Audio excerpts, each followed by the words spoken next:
Chapter 1247. The activation of the stronghold was nothing to the brainless low-grade undead. But for the high-grade undead who still had some ideas, it was definitely something to secretly breathe a sigh of relief.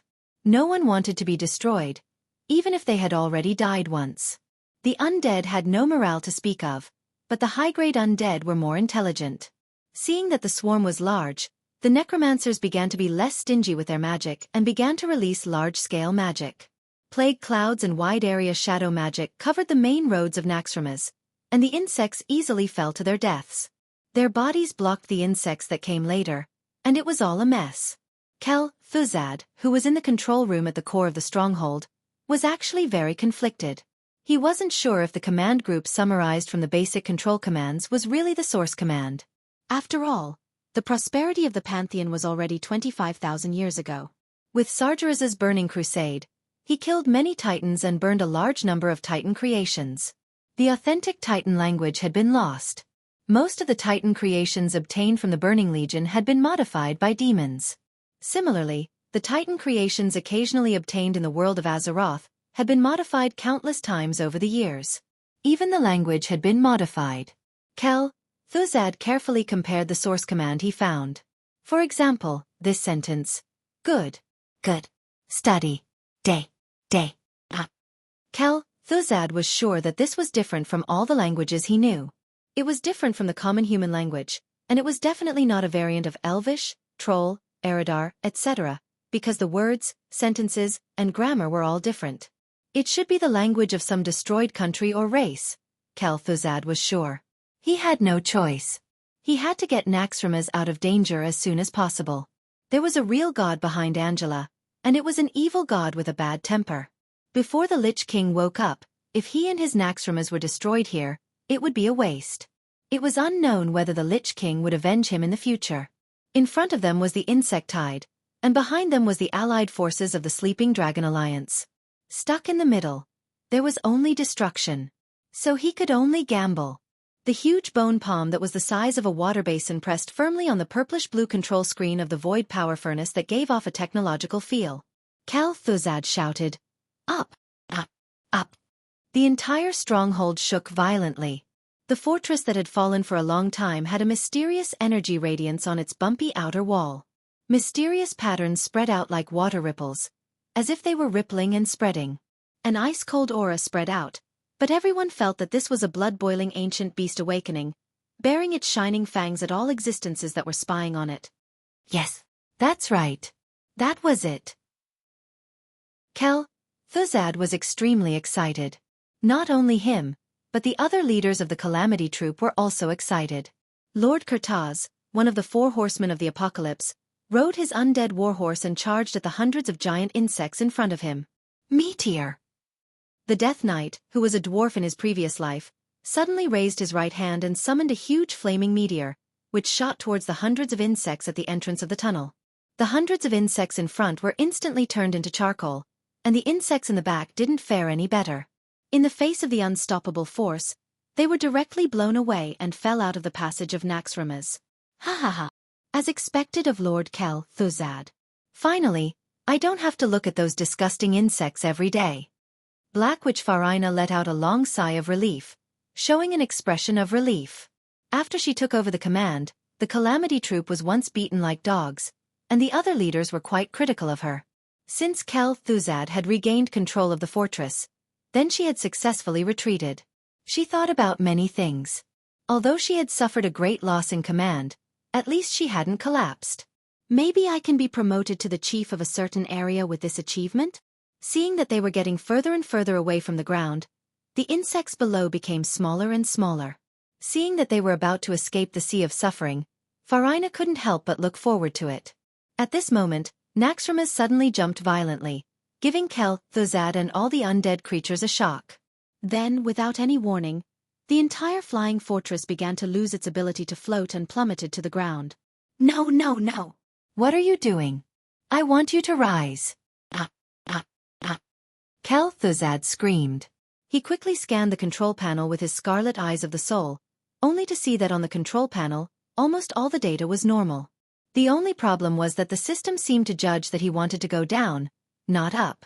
What was going on? The more Thuzad shouted, "Up!" the faster the fortress fell. With no other choice, he could only try to say, "Down!" In the end, it fell even faster. Bam! Accompanied by a loud sound that shook the heavens and the earth, Naxxramas once again smashed onto the temple of Ankh-Kiraj. Because it had risen for a distance before falling, this time it didn't fall on the ground, but directly smashed the first level of the temple and the first underground level. The undead in Naxxramas naturally lost their arms and legs, and the cursing sect disciples who were still alive also suffered serious casualties. Without giving the Calamity Troop any time to react, the fortress actually flew up again, but this time it was about the same. It flew up to a height of 500 meters, then fell down again. Then, a minute later, it flew up again and fell down. This time, it was like a pile driver smashing back and forth, smashing the second underground level. On the Heavenbreaker, the big shots of the Alliance watched this scene with their mouths agape. When Naxxramas smashed in, it was like dog sh*t. Alright, if the first time was dog sh*t, then the second time was dog sh*t, and the third time was dog sh*t with a mace. That was terrible. Gavin Rad originally wanted to say something dirty, but he suddenly realized that the atmosphere was a bit inappropriate, so he could only ask, "Boss, did you secretly control Naxxramas? Then are you going to smash this flying fortress like a walnut?" Smash! How could a Titan's creation be so simple? Besides, both sides haven't even used their ultimate moves yet. But it's going to happen soon. Duque murmured. This was practically confirming what Duque had said. The next moment, the entire temple of Ankh-Kiraj seemed to come alive. From every hole in the temple, a thick tentacle with eyes extended out. The blue eyeballs at the top of the tentacles looked like a dense patch of seaweed from afar. These eyes were so ominous and terrifying. Even if you had trypophobia or not, just looking at them would make you feel nauseous. Chapter 1248. These giant eye tentacles were the eyes of the ancient evil god Thun, and also its tentacles. If these tentacles with eyes were treated as onlookers who came to watch the show, it would be hilarious. 3 seconds later, hundreds of giant eye tentacles widened their eyes at the same time. Rays of natural light, similar to a chain of lightning, shot straight into every passageway and hole in the outer wall of Naxxramas. Almost without a sound, tens of thousands of insects, together with their enemies, turned into ashes in this huge lightning-like electric net, turning into nothingness. Feeling the sudden high-energy reaction from below the temple, Thuzad was scared out of his wits. With all his strength, he forcibly injected his magic into the control system, trying to use his own magic circuit to connect with the control circuit of the Titan's power furnace. Get up! Get up! This kind of violent cracking was something Thuzad had always avoided. After all, he didn't know what the consequences would be if he connected his magic circuit to a power furnace with such a huge energy requirement. Perhaps he would gain control of the system, or the power furnace would drain his magic in reverse. This was another big gamble. He didn't know if he had gambled correctly or lost. Anyway, the whole of Naxxramas rose slowly for the 4th time. However, this time Thun should be furious, and it was not going to let go of this fortress that had provoked its divine power again and again. What's more, the fortress itself had the Titan aura that it hated. If it couldn't enslave the Titan creation, then it would completely destroy it. In less than 3 seconds, a huge red beam of light with a diameter of at least 50 meters shot straight up from the ground, broke through the thick rock layer, and shot straight at Naxxramas, who had just flown up. Thuzad was so scared that his teeth almost broke. He no longer cared about holding back. This time, he crushed a peculiar rune stone that he took out from his interspatial bag. Originally, this treasure, which was personally given to him by Lich King Arthas before he fell asleep, should have been his last resort. Unfortunately, he could no longer hold back. An incomparably gorgeous white light suddenly poured out of the suspended fortress. Bystanders could see from afar that huge clusters of ice were surging out of every window, every passageway, and every hole on the outer wall of the fortress that had been blasted open. In less than 1/100th of a second, these ice clusters formed an incomparably dense forest of icicles, and within 1/10 of a second, the entire fortress was wrapped in ice like a ball. This was a big move that was completely beyond the imagination of mortals. Perhaps only such a move could withstand the terrifying blow from Thun. The special skill, like the frozen tomb, collided with Thun's dark flash in mid-air. At that moment, the entire sky of Silithus seemed to flicker with the brilliance of the laws and elements. The clouds in the sky were instantly blasted apart. Even so, on the dissipating clouds, everywhere that could be projected, there were still dense purplish-black flame patterns appearing.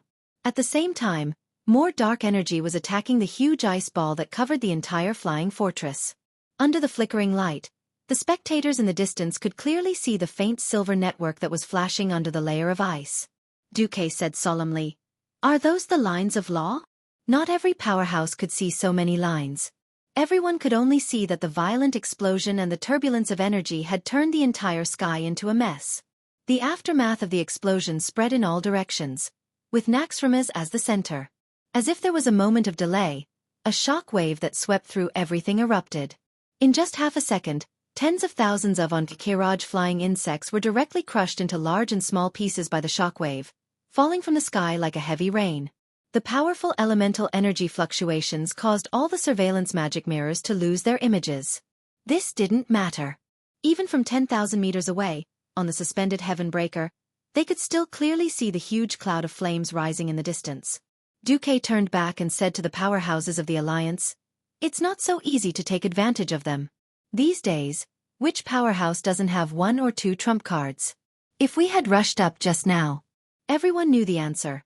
At any moment, the Heaven Breaker, which represented the most advanced technology in the Alliance, would have been affected by Naxxramas's wide area of ice, or by Thun's dark flash, and swept into the turbulence of destruction. That would have been a classic case of being buried with them. Okay. Send the attack signal. If we don't go, Naxxramas will fall into Thun's hands. 3 red signal flares rose into the sky and exploded in the clear, cloudless sky. The red ball-shaped signal flares looked like 3 large fireworks. Sal raised the hammer of destruction high. Loktar! Loktar! 50,000 orcs raised the metal weapons in their hands, wearing heavy armor, and began to advance towards the Kiraj temple from 10 kilometers away. Further ahead, there were thousands of dragons and half-dragons. They would be the vanguard of the allied forces. On the left, there were dwarf steam tanks equipped with sand filters and dust grills. On the right, there were more than 10,000 human cavalry. 1 kilometer behind the orcs, there was a neat central square formed by a mix of humans, dwarf gunners, Dalajan mages, and elven archers. The task of all the mortal armies was to deal with Kiraj's insect army. Kel'Thuzad's heart was bleeding. The ultimate move that his master had given him was something that would kill 10,000 enemies at the cost of 7,000 soldiers. Freezing all of Naxxramas would certainly be able to withstand such a powerful attack. But the price? In just an instant, all the fragile items in the fortress were destroyed by the expanding ice cubes in a single breath. Fragile skeletons and rotten zombies, all kinds of precious experimental equipment and information, and of course the cursing disciples who were originally alive. As the leader of the cursed god, Kel'Thuzad definitely understood the importance of having living subordinates. It was because of these living people that he could rope in the fallen nobles and do things better in the human world. Now, other than the Black Witch Farina, there was no one else alive in the entire fortress. Clenching his teeth, Kel'Thuzad shouted, "Unseal!" The ice seal could not last long. Otherwise, even the undead would have all kinds of trouble. However, just as Naxxramas unsealed the ice seal and moved westward in an attempt to escape the Silithus area as soon as possible, the fortress once again shook violently. This time, it was no longer a problem with the fortress's floating system. Not good. The Alliance's flying ship has crashed right in. Chapter 1249. Be careful. Xueqi warned as he watched the Alliance's powerhouses split into 2 groups. This was the enemy's territory. Even if they had the upper hand in the early stages, they could never be too careful. Xueqi didn't specifically say anything to his women. He had already said what he wanted to say last night. He and Aurelia were lovers, as well as like-minded comrades. Petty words of love were not suitable for them. Before they left, they expressed their love with an affectionate gaze. Ever since Turayan's disappearance, the Alliance had become short on manpower. After racking his brains, Xueqi finally decided on the teams. The ones going to the structure area were Magni, Gavin Rad, Benedettas, Aurelia, Sasha, Edwin Van Cleef, and Alicia. The ones going to the military area were Tyrion, Liadeline, Korea, Tyrande, Sylvanas, Vanessa, and Jaina. Including Duque, who had gone into the spider zone alone, there were exactly 15 of them. The rest were either defending the Alliance's territory or supporting William's side. Sigh. My 40-man hero team. Who knew when he would be able to gather an all-star hero team again? Shaking his head to get the terrible reality out of his mind, Duque turned and set off. On his retina, Duque's vision had completely changed. Unlike the other heroes who advanced slowly and cautiously, Duque was simply unrestrained. After such a long period of observation and attaching all kinds of magical gadgets to the unprepared insects, and even the undying, the three-dimensional map of Naxxramas had long been imprinted in Duque's mind. Although he had also given Jaina and Alucia a copy, the two female spellcasters clearly didn't have such a heaven-defying positioning ability as Duque. When mainstream spellcasters used flash, they would at least see that the foothold was empty before they dared to flash there. Duque wasn't the same. He directly scanned the area and confirmed that it was safe. He didn't care if there were obstacles on the road or if there were visual shielding. Moreover, Duque was very sneaky. He flashed to a blind spot that even the undead couldn't detect, or to the top of a tall building. Of course, he also avoided the spider webs that covered the entire area. Don't underestimate those cobwebs that seemed to be gathering dust in the corner. That was because every small spider here was a descendant of the boss of the spider area, the giant spider Meisner. This humongous female spider the size of a small mountain was the ancestor of all spiders, as well as their ruler. Any foreign existence, as long as it was not from the spider area, would be discovered immediately. Except for Duque. If Farina the Black Witch was still here, she might have sensed the strong arcane waves caused by Duque's high-speed flash. Unfortunately, Farina had been transferred to the central control area. Meisner, who relied too much on his physical senses, did not notice Duque's arrival. This was because every time Duque paused, the tip of his foot would step on a rock that wasn't covered by cobwebs, or even a protruding candlestick or even a torch. To mortal guards, if a torch suddenly went out somewhere, it would definitely attract attention. But spiders were different. Candlesticks that were always lit were places that the spider webs couldn't touch. Small spiders wouldn't go there either. But the necessary candlesticks were necessary for the followers of the cursing sect. This was because most of them were living people, not undead creatures that used their souls to see the way. This was where the blind spot was. Meisner's lair was a huge cylindrical tower with a diameter of at least 100 meters. It was unknown where the pitch-black top led to, and the deep hole that was covered by dense and crisscrossing cobwebs seemed to lead to hell. Strange purple square boulders with golden decorative lace almost covered the entire cylindrical tower tightly. The only entrance was a huge gap that was 2 stories high, and about 3 trucks could pass through it side by side. That was for the giant spider, Meisner, to enter and exit, but usually, the entire gap would be covered by 3 layers of cobwebs. Logically speaking, no creature should be able to bypass Meisner's senses and enter his lair without making a sound. Duque was an exception.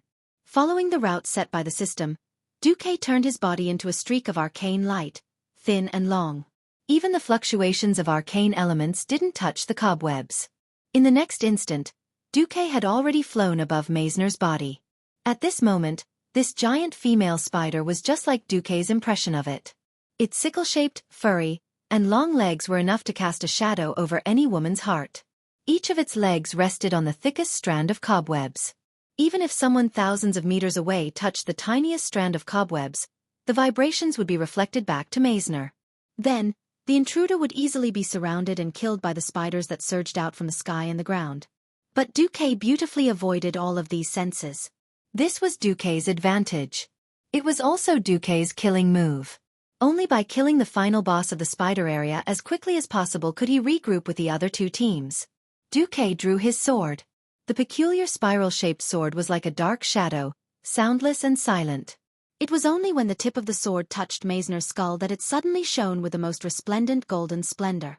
The golden splendor that blossomed in that instant was the most dazzling of colors, as if it had instantly replaced the dark space. The godly sword's special effect, Demon Slayer, activated.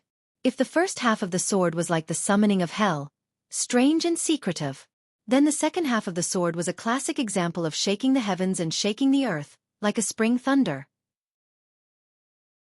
The golden splendor came from the top of Meisner's skull, silently and forcefully attacking. It was an extremely powerful and shocking sword. Meisner didn't even have the time to tremble in fear. He was already defenseless, and had no choice but to take the attack head-on. Xueqi was also dirty. He was clearly a wizard, but his most powerful move was to use the godly sword in his hand to assassinate. From killing Sargeras to killing Arc-Herons, it had to be said that after countless experiences, Xueqi's grasp of the timing of an assassination had reached the pinnacle. Coupled with the godly sword's special effect, this sword was simply unstoppable. It was unstoppable. Spiders didn't look like creatures with strong defenses, and their defensive capabilities were only relative. If it was the small steel cannon that had blasted the orcs to tears in the scorching canyon, even 3 days and 3 nights wouldn't be able to shatter its skull. But with Xueqi's sneak attack, there could only be one result. The grand final boss of the spider area, Meisner, who had undergone a special transformation and had fused with an unknown amount of evil energy, suddenly opened his terrifying mouth full of spikes. Spiders didn't have a voice, but even so, Xueqi could still feel that it seemed to be letting out a mournful cry. Very quickly, this soundless cry was cut off. Chapter 1250. Because below its head, a neat black circle had appeared. Although all the carapace and brain matter in the middle had been evaporated by the intense holy light, there was still a hazy, misty black gas at the edge and a foul-smelling slurry dripping into the circle. Suddenly, Xueqi found that something was wrong. Without even a tenth of a second of hesitation, Xueqi directly dodged, and the spiral sword pierced into the hard stone wall. The destructive power of the divine weapon was still quite guaranteed. It was obviously a wall of light that did not allow a person to stand on it, but Xueqi unexpectedly pierced a hole, allowing Xueqi to hang on it. Meisner's expression changed. The surrounding dark power was constantly replenishing Meisner's body.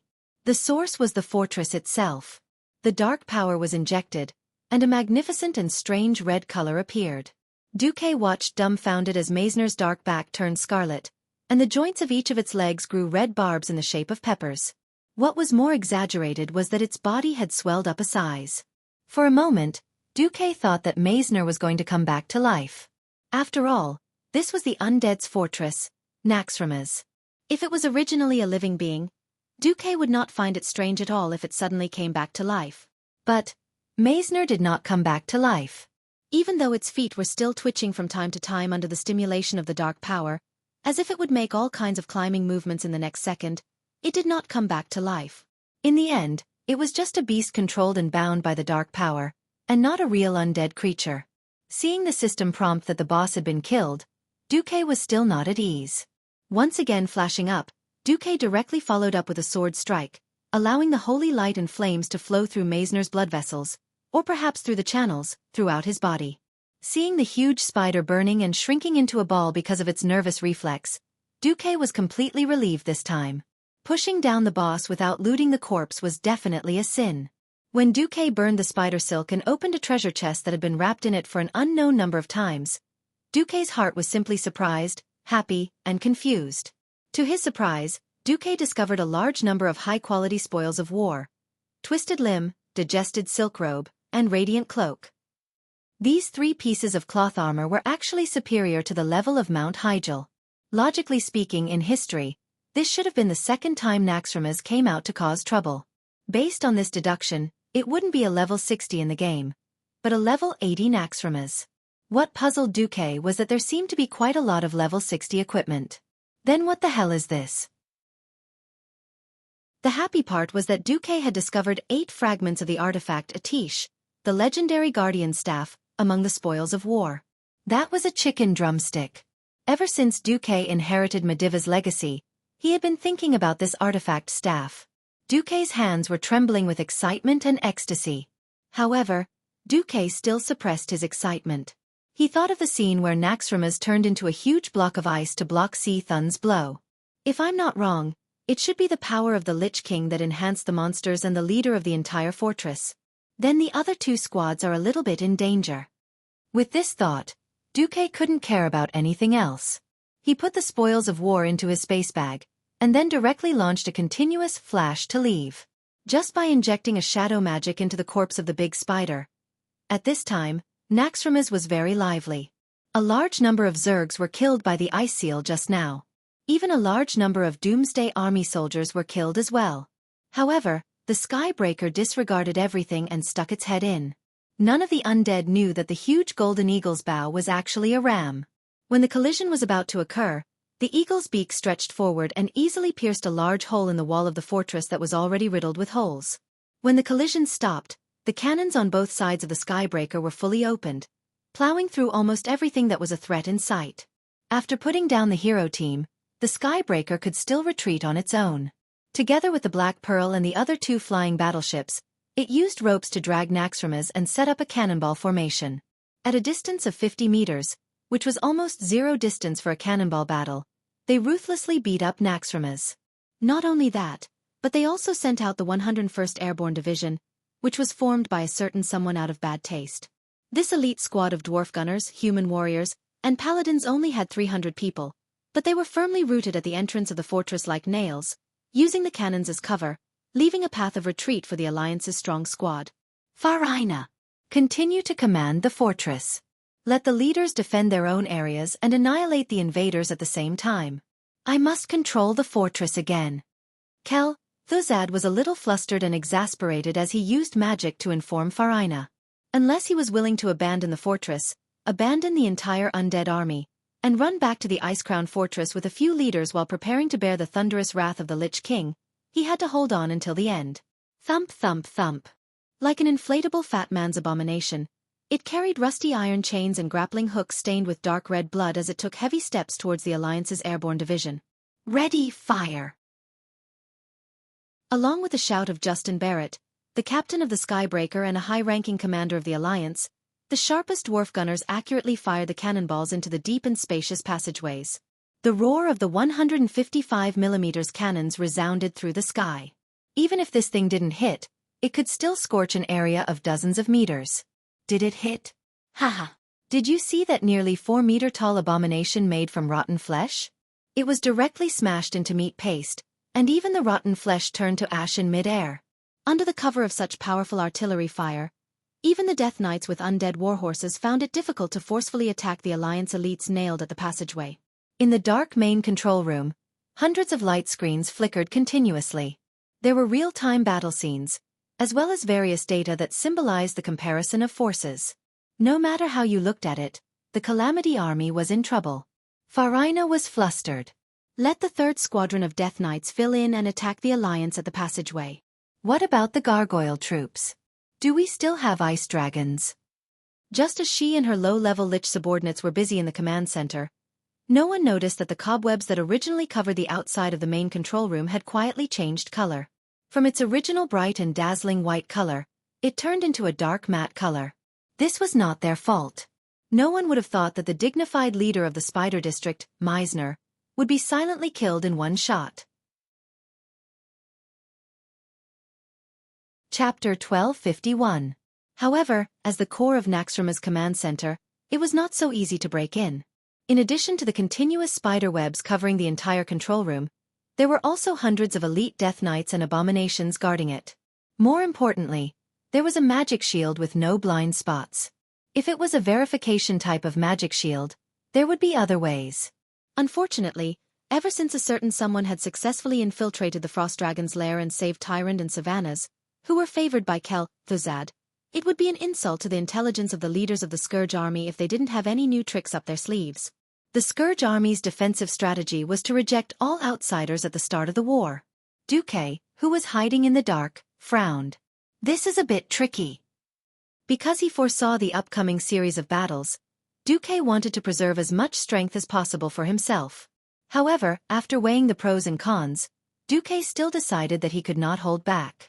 Let's do it. Xueqi's eyes sharpened, and his entire body flashed with a bright arcane light. He did not choose to use invisibility. Since he would definitely be discovered, there was no point in sneaking in. Who is it? The Death Knight who abided by his duty discovered Xueqi immediately. Enemy. The shrill soul cry of the leading Death Knight echoed in the minds of every undead around him. Not only the guards, but even the defensive magic arrays in the surroundings also reacted. Accompanied by a siren that sounded gentle to the living but extremely ear-piercing to the undead, the magic towers that were already in a combat-ready state shot dozens of violent shadow arrows at Xueqi. This was not ordinary shadow magic. The purity of the magic was enough to make an ordinary Breaking Dawn mage speechless, not to mention that the magic contained strange curses. If it was an ordinary Radiant Moon mage, even one arrow would be enough to kill him. This scene of shadow arrow rain whistling towards Xueqi, with an unstoppable momentum that could destroy everything in its path. Indeed, Xueqi could activate Ice Barrier to open a refrigerator and adjust the concentration of frost elements in his body to the highest, rejecting other magical elements as much as possible. But then, Duke made a decision that no one would have thought of. He maintained his high-speed sprint with long strides. Idiot! The Death Knight leader's face that had not completely rotted squeezed out a sarcastic expression. That was a bad plan. What a terrible plan. How could mortals resist such concentrated magic power with their flesh and blood? Even if it was Xueqi himself, he wouldn't be able to take this wave of shadow arrow rain without using a powerful magic shield. Rumble! A loud explosion resounded, followed by the impact of the shadow energy. The marble floor tiles, which were so solid that even the frost WRMs couldn't crush them with their feet, and were reinforced with magical defensive arrays, instantly turned into honeycombs. The sculptures and decorations on both sides of the tunnel were easily destroyed by the aftermath of the shadow energy, turning into dust and scattering with the wind. Not to mention Xueqi, who was being attacked by the dark arrow hail. In that instant, it was as if Sargeras, the Demon King in his perfect state, had personally unleashed his thunderous fury. Whistling sounds could be heard, and the shadow arrows that were shot from the magic towers in all directions could no longer be called arrows. The black lightning, which was as thick as a water tank, was simply a cannon with unparalleled power. Poof! When a large mass of dense black cannon flames landed on the ground where Xueqi was, the ground that was the size of half a football field disappeared without a sound. A bottomless hole was blasted in the ground. Only the aftermath of the shadow energy, which was similar to black smoke, instantly appeared on the ground, telling what had happened here in that instant. After all, no Undying had ever seen what the magical defensive system of the control center looked like when it was activated. Now they had all seen it. This was only the first volley of shadow bolts. What would happen if all the mana stored in the mana system were to be unleashed? Wouldn't that pierce through the entire bottom of the fortress? Or even sink the fortress and destroy the enemy and the entire lower level of the fortress? Such a scene made all the Undying present shudder, but they also had a kind of twisted ecstasy. Perhaps, even if it was a genuine demigod, he would be blown into ashes in an instant, and his soul would fly away and scatter. Of course, the main control room was alarmed. Looking at the silent annihilation of the ground and Xueqi who had disappeared without a trace, the Black Witch Farina found that her body was actually filled with a perverted ecstasy and excitement. Because the moment the alarm rang, she recognized that the person who came was the one who made Xueqi and the entire Scourge army lose their heads and faces. Even His Majesty the Lich King, Arthas, had fallen in his hands, Duke Marcus. Now such a peerless mortal powerhouse had actually been killed by her, the Great Black Witch. Wasn't this a great merit? Ha ha ha. Dead, right? Dead, right? Do you think Naxxramas is your backyard? Do you think you can casually enter the great kingdom of the dead? Ha ha ha. How dare you defy His Majesty the Lich King? Destruction is your only fate. Farina's delicate face was flushed with a sickly red. She suddenly thought, if Xueqi did not die in that blow just now, but was only half dead, such as having only the upper half of his body left, then she could personally lead him into the kingdom of the dead. Perhaps because she guided the most powerful Breaking Dawn Archmage to become a great lich, with such a merit, her position in the Calamity Army could be raised to a higher level. A second later, her pink pupils suddenly shrank.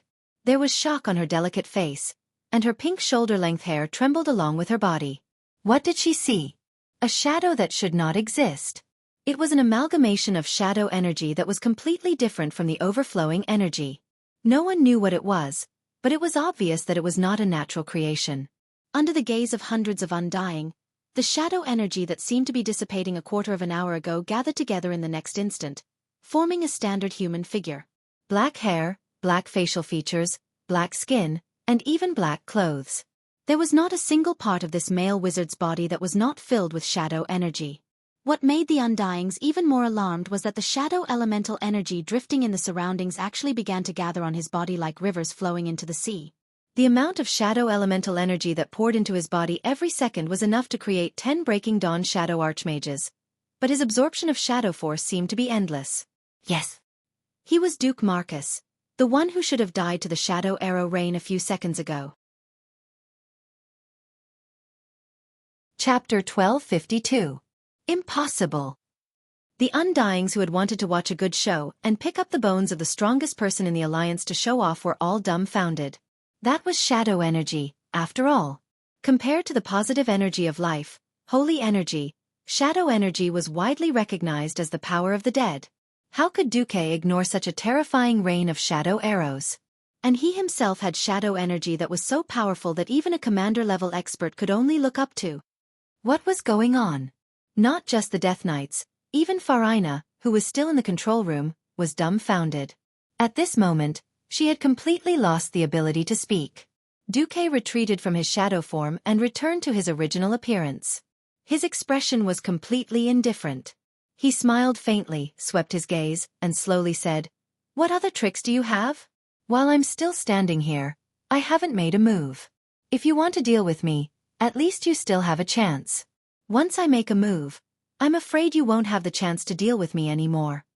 Deep in the enemy's formation, it was as if he was taking a leisurely stroll. Facing a siege, he treated the enemies as if they were nothing. What kind of spirit and confidence was this? For a moment, almost every member of the Scourge army who had a brain was trembling. The ghostly fire in the Death Knight's eye sockets flickered. Farina's alluring body trembled uncontrollably. "Kel, Thuzad, come to the main control room," Farina shouted in shock. But there was no response. The magical message that should have been transmitted to the outside world suddenly collided with a layer of purplish-blue arcane energy outside the main control room. The arcane energy formed a larger cover, tightly wrapping the main control room. All the arcane elemental magic was absorbed by this cover.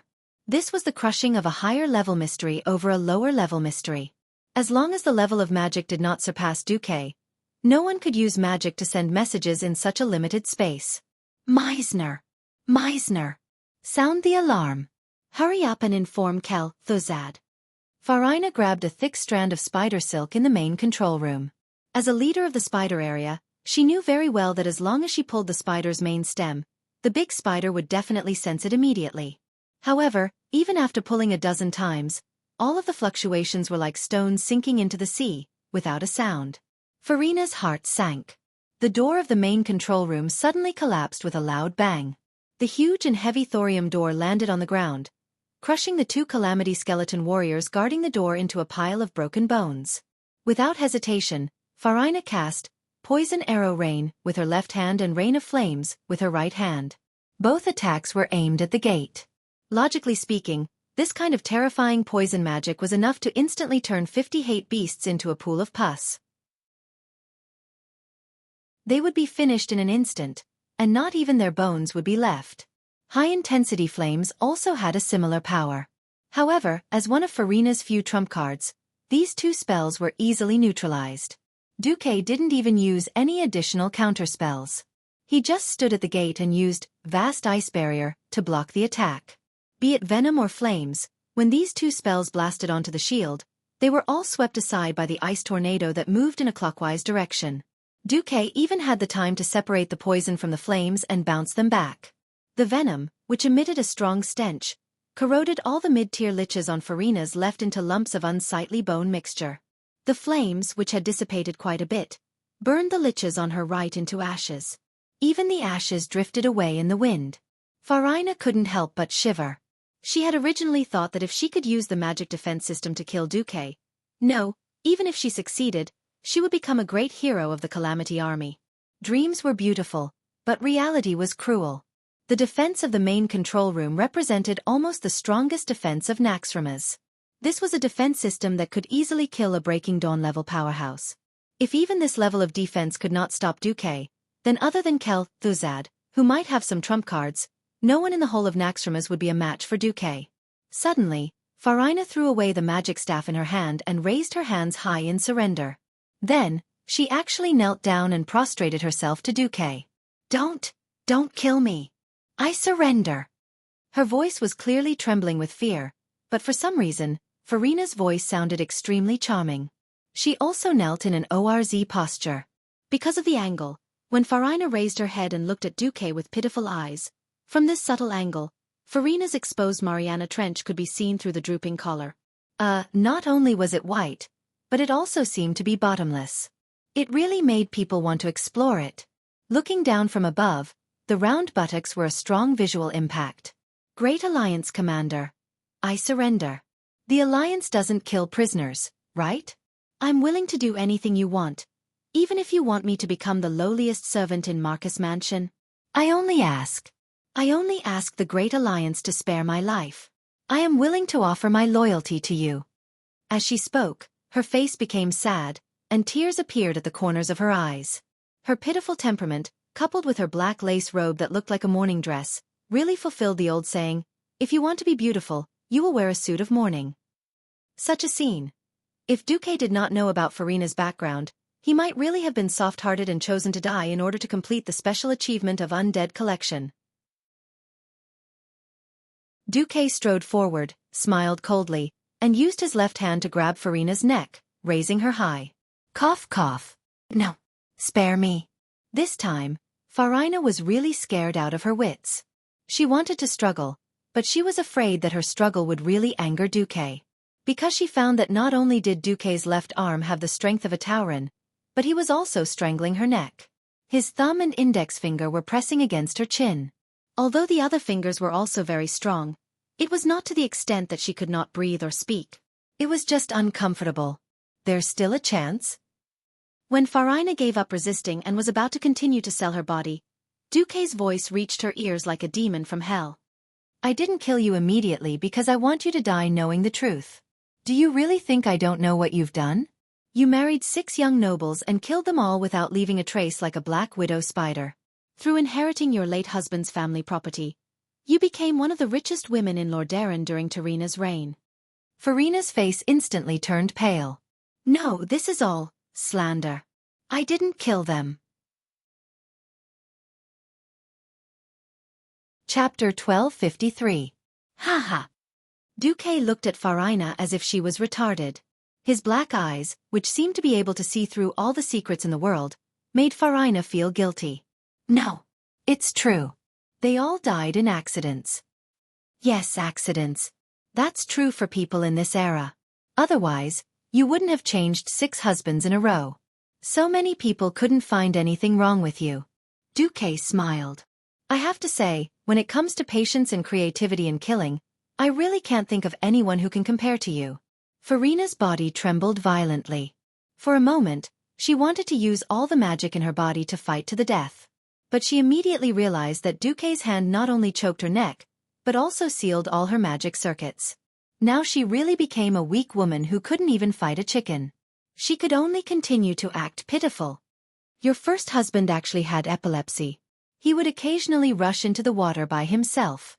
You didn't use any magic. You only used a lot of psychological hints when he was asleep to induce the disease. As a result, he jumped into the river and drowned 3 days after the wedding. Farina trembled all over.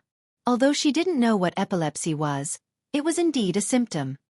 Your second husband was very fat. In fact, he always had high blood pressure and high blood cholesterol. So when you got engaged, you kept rewarding him with a lot of cheese and high-fat food. As a result, he fell ill less than a week after the wedding. I didn't even touch your body before I died. Yes, for people in this era, there's no cure for heart disease caused by blood vessel blockage. Duque continued to tell them one by one. When he finished telling them the causes of death of Farina's 6 ex-husbands, the dark witch had already stopped trembling.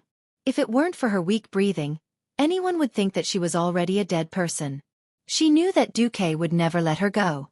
Although Duque was known as the enemy of the queen, and almost all the queens in the world were rumored to have an affair with Duque, even if it was just a rumor, it still reflected how picky Duque's taste was. She was of low birth and had killed 6 husbands. With Duque's taste, how could he covet her beauty? It was laughable that she had thought that she could make Duque fall head over heels for her by surrendering and selling her beauty. She even thought that he would hand over the power of the alliance to her. Men conquer the world, women conquer men. This was an iron rule that she had tried and tested thousands of times.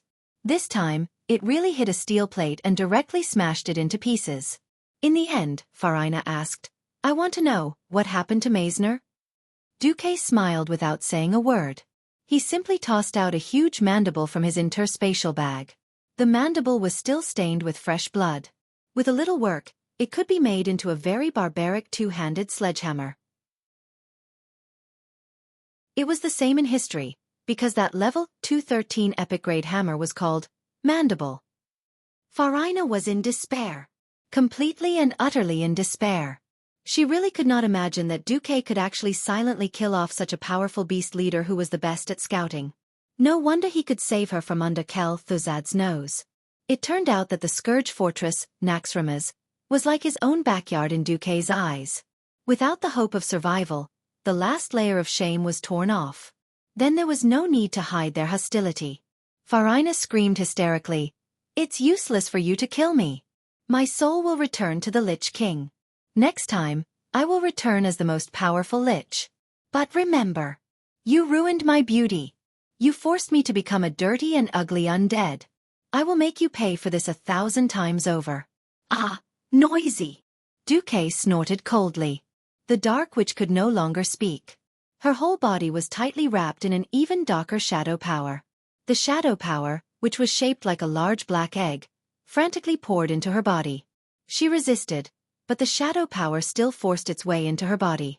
It was impossible for her body to withstand such a huge amount of shadow energy. In less than 3 seconds, her body had completely melted into the shadow energy. The evil Dark Witch Farina was dead. This was not the end. However, things did not go as she wished. Her soul returned to the Lich King's flag, waiting for the Lich King to wake up and grant her a new life. Then, she would become a powerful Lich like Kel Thuzad. Soon, a cold wind accompanied the soul. The next moment, Farina's soul emerged from the shadow power.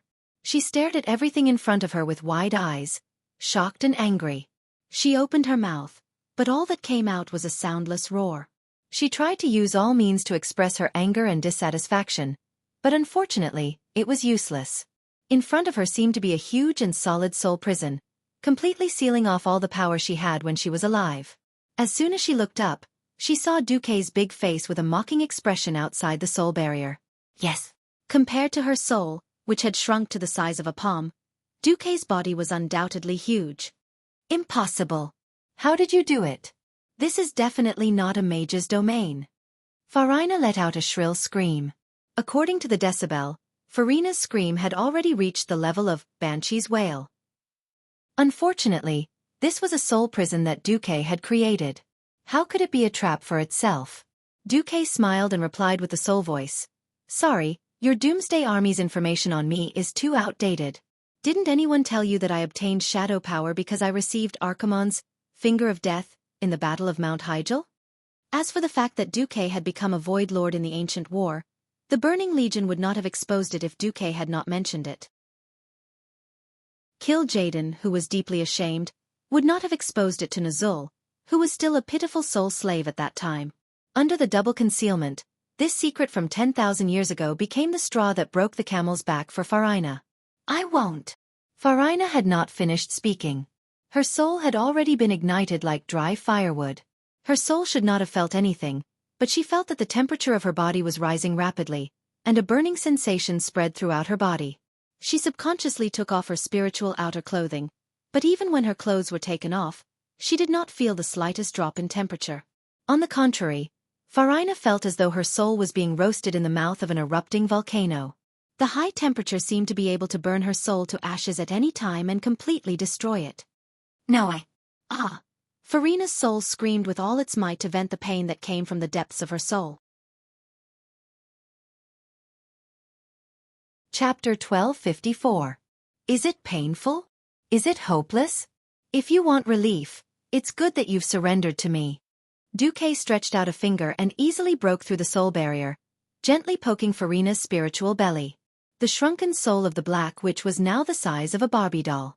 Her entire body was burning with soul flames, and she instinctively wanted anything that could save her. Just like a drowning person who was on the verge of death, she would grab hold of anything that could save her. Farina immediately felt the cold breath from Xueqi's little finger. Without hesitation, she hugged it. The scene looked very strange. A doll-like soul of a beautiful woman hugged a pillar-like little finger, greedily seeking the cold breath from it. Ha! Are you using my finger as a pillow? Xueqi teased. But the next moment, Xueqi retracted his finger. Farina's soul crashed miserably against the soul barrier, and once again fell into the flames of soul punishment. She could not help but let out another painful scream and moan. Black Witch! Surrender to me, Duke Marcus. Otherwise, you will suffer in this eternal flame for at least 10,000 years. 10,000 years? No, spare me, I can't go on for another minute. Farina, who had turned into a little soul, cried and shouted. She decisively gave up what little restraint she had left. Was she a vicious woman? Yes. Otherwise, there wouldn't have been those classic 6 murders. Was she a person of strong will? No. She had strived to enter the upper class and enjoy the most extravagant life. She had never been someone who could endure hardship. After realizing that her soul could no longer escape, and that she had no choice but to endure the most terrifying soul punishment, the only thing she could do now was to shake at the master of this prison, the master of Xueqi, who also controlled her soul. Tail. Beg. Pity. Xueqi stuck his finger in again. The doll-like Farina hugged Xueqi's little finger and kissed it madly. She couldn't wait to show Xueqi her most precious thing. Of course, she was not referring to her delicate body that had seduced countless young male nobles from the Rotterdam. Instead, she was referring to the information about the Calamity Army. Of course, Xueqi could use the soul-searching technique. The problem was that the soul-searching technique could only be used when there was a huge difference in soul power. It was very easy for a leader to make a mistake. For example, if the other party's willpower was strong enough, it was very likely that they would obtain nothing, or perhaps they would obtain a fragmented piece of soul information. For example, even if Arthas killed his own master Uther, he would not be able to do anything to Uther's soul. Therefore, making the other party yield was the most ideal. Xueqi. Duke Marcus. I, Farina, beg for your mercy. Please allow me to become your loyal soul slave. At your service. I will burn them for you. The doll-like Farina hugged Xueqi's finger, yearning for the cold touch.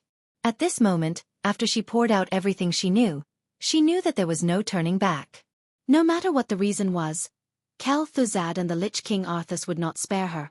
Because what she had given him was the secret list of the cursing sect's spies in the Alliance. Haha. Consciousness. All right, you shall be my elemental emissary. This time, Xueqi was really satisfied. Praise you. Great Master. Farina opened up her soul, allowing Xueqi's shadow power to invade every corner of her soul. Now, the only thing she desired was to be completely conquered by him, to satisfy her empty and frightened soul.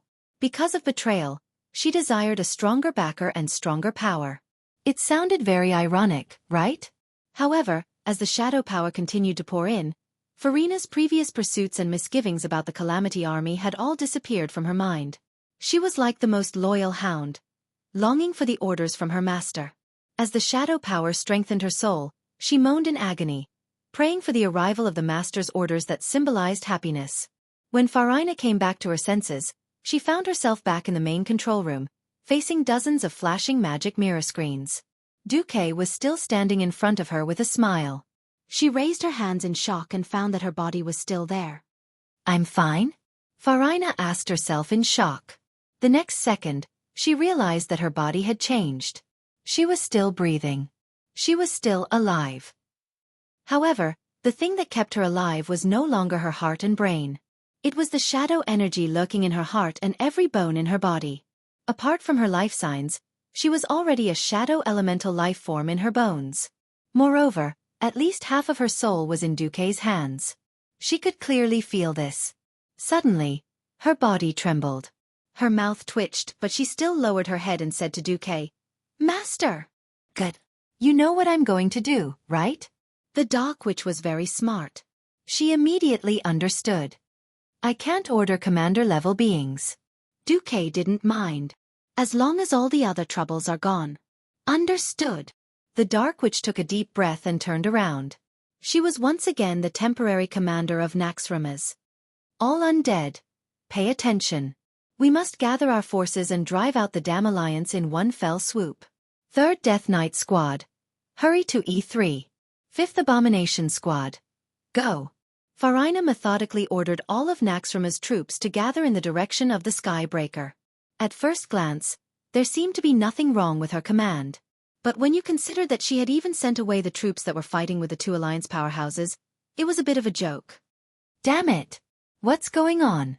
Is that stupid woman just going to let those alliance powerhouses come and go? The Death Knights who were about to snipe Magni and the others couldn't help but curse. Follow orders. Copies. Aren't the 4 Death Knights guarding the military zone? The Death Knights were all knights and even holy knights when they were alive. They had inherited their martial arts and military discipline. No matter how unwilling they were, they still chose to follow orders.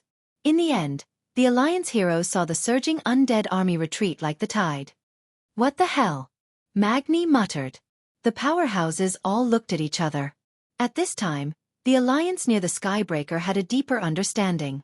When the Skybreaker's captain, Justin Barrett, saw that the enemy had gathered almost all of their forces here, his face turned green. Who knew that in the next moment, Naxxramas would change drastically? Chapter 1255. Seeing so many Death Knights, abominations, and even frost dragons swarming over, the hundreds of elite professionals of the Alliance had already given up on any hope of survival.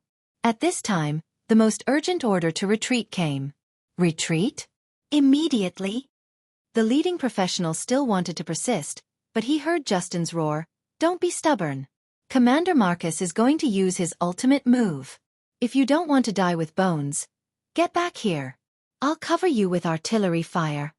Those who dared to attack Naxxramas were all men of steel. Many of them were the core members of the Silver Dawn. Perhaps they had all imagined that if they failed and were killed, they might even become the hated undead. But as long as they were still alive, they would fight for their families, for their kingdom, and for this world. They were not afraid of death, but they were afraid of dying meaninglessly. If they had to retreat for the sake of retreating, they would rather die. If it was about Duke Ku's ultimate move, then it would really be laughable. His ultimate move had been praised by countless people. The earliest was during the first battle at the Dark Portal, when he burned down Stormwind City and conveniently buried 100,000 orcs. Every single professionist shivered and quickly retreated. At this time, the fiercest cannon sound came from the Heaven Breaker. Fire all the cannons. It doesn't matter even if the cannons explode. As long as we can save the brave warriors of the Alliance, it will be our victory. Justin shouted. The dwarf cannoneers naturally fired with all their might. Ignoring the hot cannoneers that retreated from the cannons, the dwarf cannoneers used God's Descent to throw and load the cannoneers. They didn't need to aim, since the cannoneers wouldn't be able to hit them at such a close distance. For a moment, the roar of the cannons and the huge smoke almost enveloped the entire Heaven Breaker. The ship couldn't be seen anymore. While the cannons suppressed the undead army, the elites of the Alliance quickly retreated along the Iron Chain Bridge. They barely managed to retreat 90%. At this time, the Iron Chain Bridge on the side of Naxxramas shook violently, as if it was hit by a violent earthquake. Suddenly, the entire flying fortress shook. On the Heavenbreaker, which relied on its propellers to keep itself afloat, the Alliance soldiers were able to see everything even more clearly. Outside the undead fortress of Naxxramas, a giant skull that was either a decoration or a magical creation began to slide down the slope of the fortress. As the gigantic skeleton sculpture that was the size of 2 football fields fell, the undead army that was about to besiege the Alliance's elites fell. Just like broken building blocks, the trapezoidal area that was filled with Death Knights and abominations and other high-level undead actually followed the skeleton carvings and peeled off from the Naxxramas fortress. The whole thing fell downwards, and it was still the Kiraj temple below. Oh, this was not a scream. The undead didn't have the emotion of fear.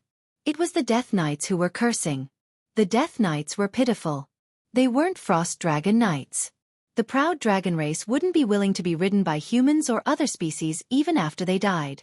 In the end, the Death Knight was in despair. He was riding an undead warhorse that could not fly. Right now, he was at least 500 meters from the ground. With his shadow magic power, if he was skilled enough, he could activate Death's Grasp in time to catch something when he was about to fall to the ground. Then, the Death Knights probably wouldn't break their legs. The undead warhorses would definitely break their leg bones. As for the abominations, they could only pray for themselves. Falling from such a height of 500 meters, they would probably be crushed into meat paste. Without their warhorses, the combat power of the Death Knights would drop by at least 30%. Under such circumstances, if they were to face the never-ending bug nest in despair, it would really be laughable. This is. Almost every Alliance warrior had a look of utter shock on their faces. It seemed that the love-hate relationship between the Scourge Army and the Bug Army wasn't enough. This time, they didn't even give the Scourge Army a way out. Justin saw something, he said vaguely but mysteriously. It seems that the Heavenbreaker will have to come to Naxxramas often in the future. In the main control room, curses came from almost every communication circuit, as well as reproaches from the four horsemen of the apocalypse. However, Farina ignored all of them. In the name of the commander, she pulled all the remaining troops of the Scourge Army to the edge of the area, and then stripped the entire building area in the name of damage to the area. The entire stronghold was quiet. Farina knelt down, prostrated herself on the ground, and said in the most respectful tone, "Great Master Marcus, now except for the spider eggs that have not yet hatched in the spider area, and a small number of remnants who refused to obey orders just now, the stronghold is relatively clean." Duque suddenly wanted to laugh. Laugh if you want to laugh. Ha ha ha ha, ha ha ha ha. Duque's arrogant laughter echoed throughout the entire main control room. At his feet, Farina shivered and could only put on a smile. Because she really couldn't figure out what this new master, who seemed to take every possibility into account, was thinking. This time, Duque really made a profit. Originally, he thought that Kel Thuzad would most likely give command to the four horsemen of the apocalypse. Unfortunately, there weren't so many hypotheses in the world. If it weren't for Kel Thuzad seeing that Farina was the backbone of the cursing church and one of the few rational high-ranking leaders, the command of Naxxramas would not have fallen into her hands. In terms of pure commanding ability, the four horsemen of the apocalypse were much stronger than her. Why her? Because the Death Knights were destined to be loyal to Arthas. Kel Thuzad was loyal to the Lich King, but he also had his own little calculations.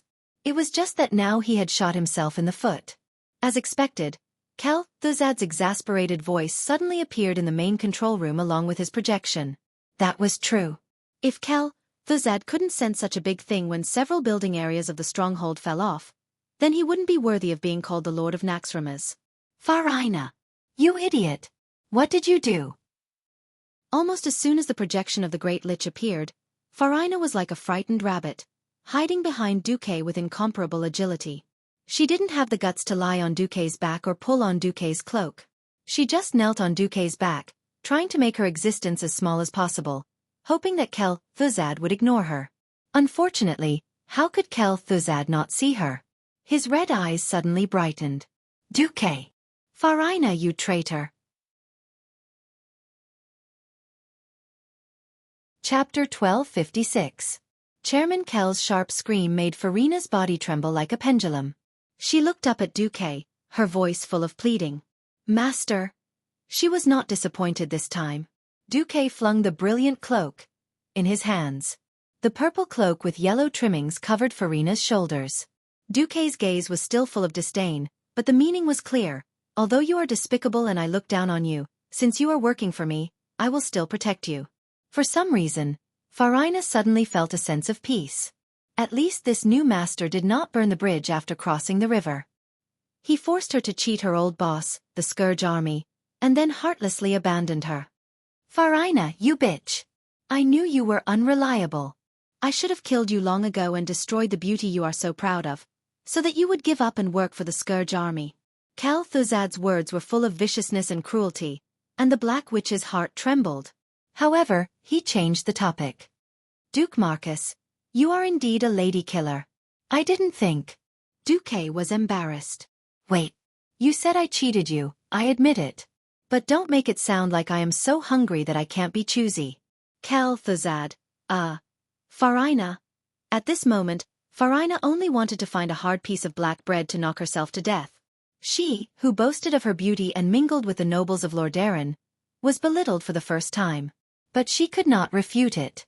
Firstly, Duque was her absolute master, and secondly, Duque had good taste. Sigh. Comparing oneself to others would only make one angry. She was so bitter that she could not vent her anger. Even if she had internal injuries, she could only continue to hold it in. because she still needed Xueqi's protection.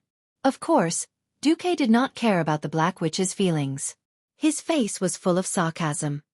Kel, Thuzad, put away your boring threats. You'd better stay on the upper floors. Once I'm done with your lackeys, it'll be your turn. With that, Xueqi waved his hand and Kel, Thuzad's shadow disappeared. After a second, Xueqi turned to Farina and said, "All right, Kel, Thuzad has already sent word of your betrayal back to the Ice-Crown Fortress. As soon as Earthes wakes up, she'll receive this good news immediately." This was the so-called way of controlling his subordinates and the heart of an emperor. He knew that Farina wasn't a good person, but he still accepted her. Of course, it was impossible that he didn't have a backup plan. What Xueqi was doing now was the same as when he took in Major Domo Executus in the Molten Core. Regardless of whether he was sincere or not, as long as he cut off his path of retreat and left behind a super archenemy that could destroy him at any time, as long as his archenemy was not reduced to ashes, he had to maintain his loyalty to Xueqi. In the face of Xueqi's coercion, how could Farina refuse? Not only did she kowtow loudly, but she also passionately kissed Xueqi's boots. Well, only the lowliest subjects or serfs who had committed a crime would do this when they bowed to their lord. In the past 5 years, after Tarina's death, this sort of thing was no longer popular in the alliance. Xueqi didn't refuse Farina's bow. He couldn't let his guard down when dealing with a Black Widow like this. It wasn't that he couldn't reward her with a sweet date after a slap, but he couldn't be too quick.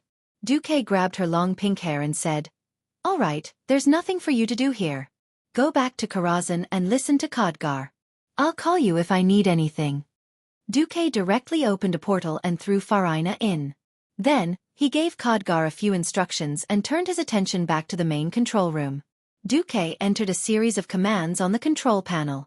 Up down down left right Alibaba. Aya, this series of commands made Xueqi sigh. Normally, before he transmigrated, only uncles in their 30s would know this series of commands even without Google. Of course, this series of commands still faithfully fulfilled its purpose. Suddenly, the entire main control room flashed, and all the undead language was erased.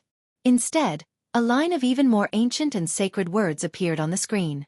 This was not an exaggeration. Indeed, every special word and symbol exuded the power of holy light.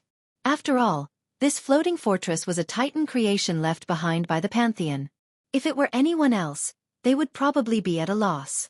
However, Xueqi, who had been to the ancient war and had secretly seen a lot of valuable first-hand information from the Burning Legion, could easily use the system to translate it. Please enter the verification code for the ultimate permission rewrite. If it were anyone else, they would definitely be at a loss. But Xueqi knew what it was. A permission could only be overwritten by a higher permission. This was why Sargeras' betrayal of the Pantheon had caused such a huge casualty to the Titans. Sargeras was a member of the Titans, and his main profession was combat, so his authority was very high.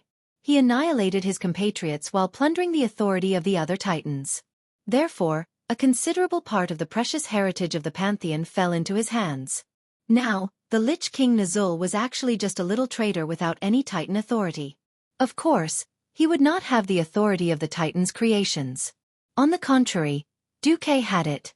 Because no matter how it had been modified, his spiral sword, Xueqi's moral integrity, was essentially a derivative of the Quell Zerum, created by the Titans themselves. When Xueqi took out the spiral sword and inserted it into a hole in the control panel that rose from the ground, the text on the fortress's system screen suddenly changed. Detected the forging traces of Forger Kazigaros. Detected the enchantment mark of Dreamweaver Norganon. Confirmed the highest authority. After detection, the holder of the highest authority is not of the Titan race. Please state your identity, holder of the highest authority. A few minutes before inserting the sword, Du was still in a shadowy form, a black man that could not be any darker. Now, Xueqi's whole body was bathed in golden light. At first glance, he looked like the most holy saint. Xueqi began his performance in the Titan language analyzed by the system with an incomparable tone of a charlatan. Yes, I am not a Titan. But I am the heir of the Titan's will. I obtained the great Quell Zerum by chance, which is the derivative of the Iskani Punisher. From this moment on, I understand my destiny. I am willing to inherit the will of the great Pantheon and protect planet Azeroth for the Pantheon. And I solemnly promise that as long as any Titan from the Pantheon except the traitor Sargeras comes, I will unconditionally hand over the highest authority of this fortress. Chapter 1257. Xueqi's words were righteous, awe-inspiring, and selfless. Those who didn't know would be moved by Xueqi to the point of tears and snot flowing down their faces. Not only did he openly confess his lowly identity, but he also promised that once the master came, he would give up ownership. He was simply a living example of an honest and reliable young man in the new era. In fact, the above touching was all bullshit. Because only the transmigrators knew that the Titans of the Pantheon had all been killed by Sargeras. They were all dead. But the Titans, as godlike existences, were also very powerful. They were dead, but they died very uncleanly, and all kinds of gods will remain in the world. It must be known that all high-grade Titan systems had their own intelligence. There was absolutely no good ending for forcibly taking it. Or it was like Xueqi, who could use it, but couldn't obtain full authority. Once they encountered an existence with higher authority, they would be done for. So what if they died uncleanly? Didn't you hear Xueqi deliberately leave a verbal trap, emphasizing that he would only give up the authority if he came? Xueqi's system elf had evaluated that the control center of Naxxramas probably had the intelligence of a human 10-year-old child. Its intelligence was not high, but it absolutely abided by the rules left behind by the Titans. It would automatically make a choice in favor of the will of the Titans. Therefore, Xueqi's following words became the last straw that crushed its heart. The glory of the Pantheon is being tarnished by evil. Scan the interior of Naxxramas. Dirty undead creatures and savage arachnids are occupying this place. The glory left behind by the Titans has been tossed around until nothing is left. If the Titans saw this scene, they would be very distressed. I don't ask for permanent power, I just hope that before the great Titans come, the Duke Marcus family can become the temporary guardians of Naxxramas, and protect planet Azeroth with blood and life for the Pantheon. The fortress system was silent for a full 10 seconds before it replied. Okay. Please put your palm on the console. I will record your physiological information. Ha! Xueqi put his left hand on it and immediately found that his middle finger was poked by something like a needle. Is this recording my DNA data? The gadgets of the creation Titans were indeed high-tech. The fortress system's voice sounded again. Data recording complete. The physiological, genetic, and soul core data of the temporary highest authority holder, Duke Marcus, had been recorded. From now on, I will complete all your orders that are not directed at the Pantheon. Welcome, Commander Marcus. Please give the order. Phew.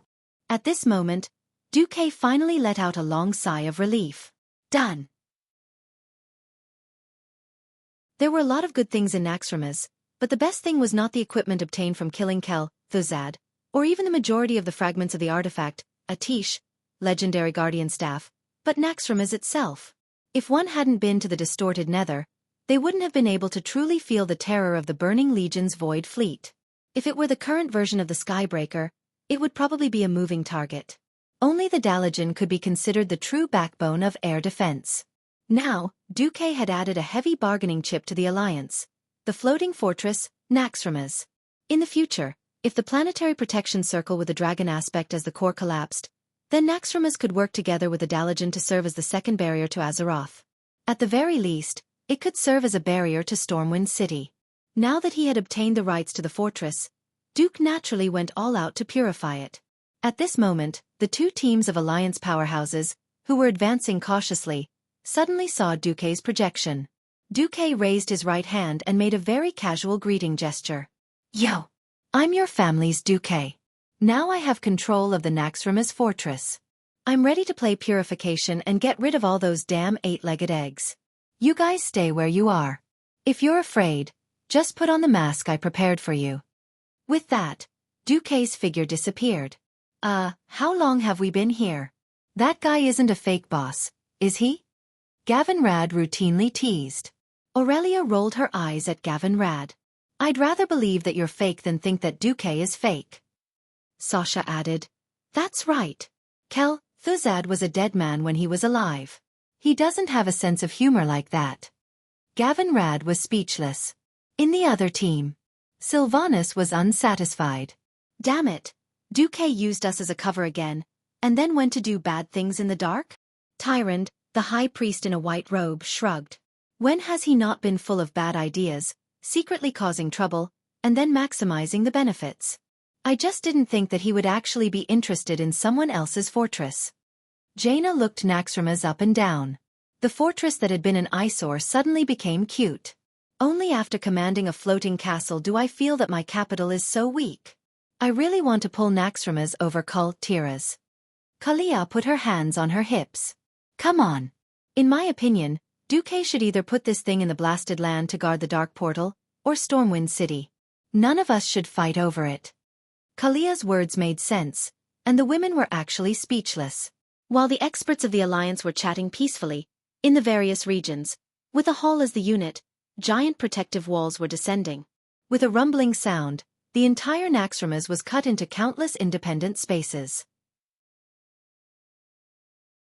Then, either flames or freezing air that was close to absolute zero began to pour into these spaces from the pipes in every corner. Farina could raise spiders before, but she couldn't give them orders because their master was Meissner, who had been killed by Duque. Now, the focus of the cleanup was naturally the spider area. Whoosh! In the spider area, it was as if an active volcano was erupting, and flames were everywhere. A strong fire tornado spun in the huge space, connecting the sky and earth, not leaving any corner untouched. Those spider eggs were unlucky. Without their mother's care, there was a high chance that they wouldn't be able to hatch. Now, they were directly sucked in and turned into charcoal. Even the spider eggs buried deep in the thick gelatinous soil were forcibly dug out by the strong fire tornado and thrown in all directions. Most spiders weighing less than 100 kilograms were directly rolled up and slammed into the hard stone walls, first turning into large meat patties, then into charcoal. As for the heavier spiders, they were often hit by all kinds of flying debris. For example, a large tarantula's head was cut in half by a piece of tile, and it became a corpse before the fire tornado hit. The remaining 4 groups of bosses in the fortress were forcibly locked in by the huge isolation wall, unable to come out.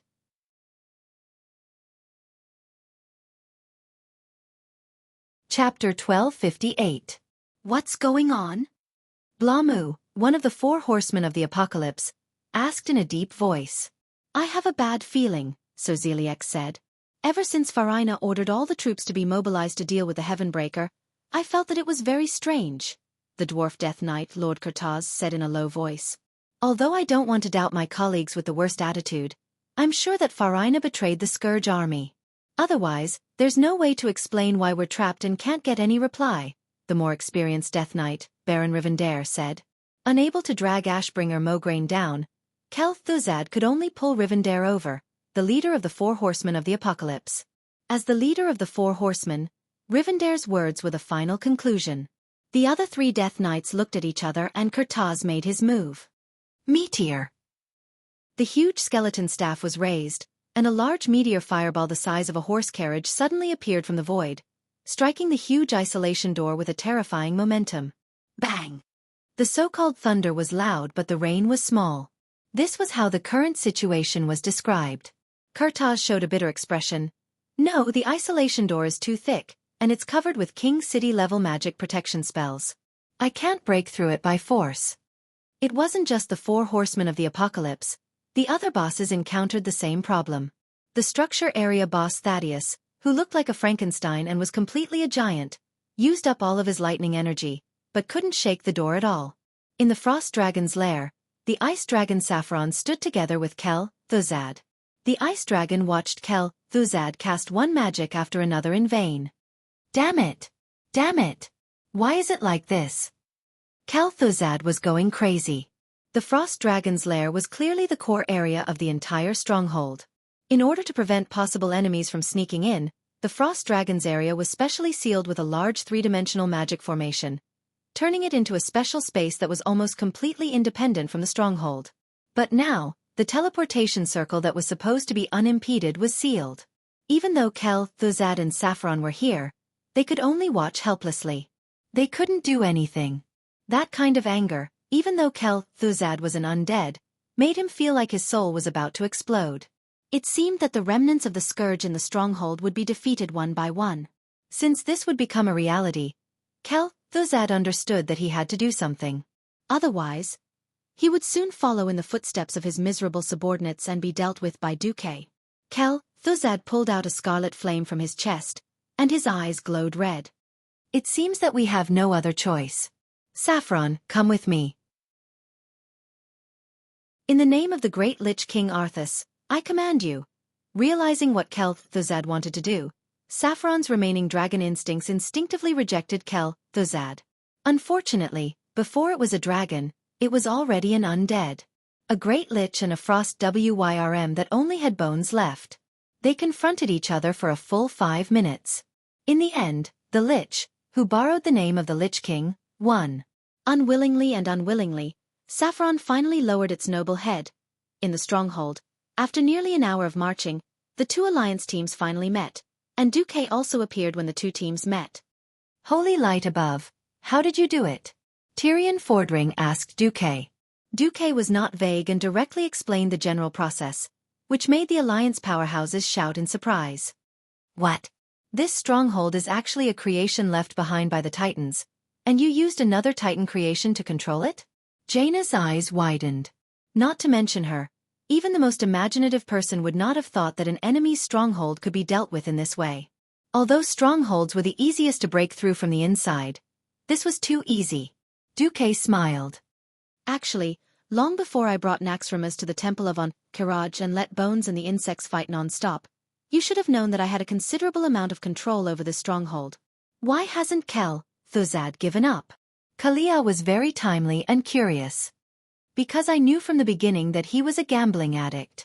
As long as he could still gamble, he would never admit defeat. Xueqi's evaluation of Thuzad was really right. In this world, there were always some people who thought that they were smarter than others, insisted on their own opinions and ideas, and refused any persuasion. They were determined to go all the way. Many years ago, when Antonidas discovered that Thuzad, who was still a human, was conducting various taboo undead experiments, Antonidas used thunderous methods to stop his research. Later on, when Xueqi intervened, he ruthlessly tricked Thuzad and severely injured his soul. But nothing could compare to Thuzad's stubbornness. His stubbornness was so terrible that he didn't even hesitate to devour other souls to recreate a theoretically complete lich soul. He had been destroyed by Arthas once as a lich, and was resurrected again in the Sun Well. As long as he didn't achieve his goal, he dared to work hard again and again, to seek death. So Xueqi was very sure that Thuzad would never be willing to give up Naxxramas, even at this moment, when Xueqi had successfully controlled Naxxramas' system. Xueqi curled his lips. Although I don't hate people who have principles and are willing to persevere to the end, as an enemy, he's too annoying. Okay, everyone, it's time to work. We'll go clean up the remaining 2 areas first, and then we'll deal with this despicable person who caused Arthas to fall. Xueqi's words made the eyes of several strong people from Lordaeron light up. Everyone began to move. At this time, Queen Sylvie came up. You subdued the enemy's commander, that black witch called Farina? Xueqi blinked. How did you know? Come on, every single Death Knight who fought with us was cursing her. I'm not deaf. I heard that this woman used to have a bad reputation in Lordaeron. Kalia nodded. Yeah, even I heard about it. Xueqi sighed and answered truthfully. Well, that's true. But I shadowed her body and soul. Now she's my elemental emissary. Elemental emissary? Jaina was curious. I found that the demigod path I'm going to take is different from many demigods in the past. It seems that I'm going to gather the divinity of fire, ice, arcane, holy, and shadow. In order to reduce the burden on my body and soul, I'm going to set up 5 elemental emissaries whose souls are attached to me. Xueqi's whimsical ideas and practices shocked his women.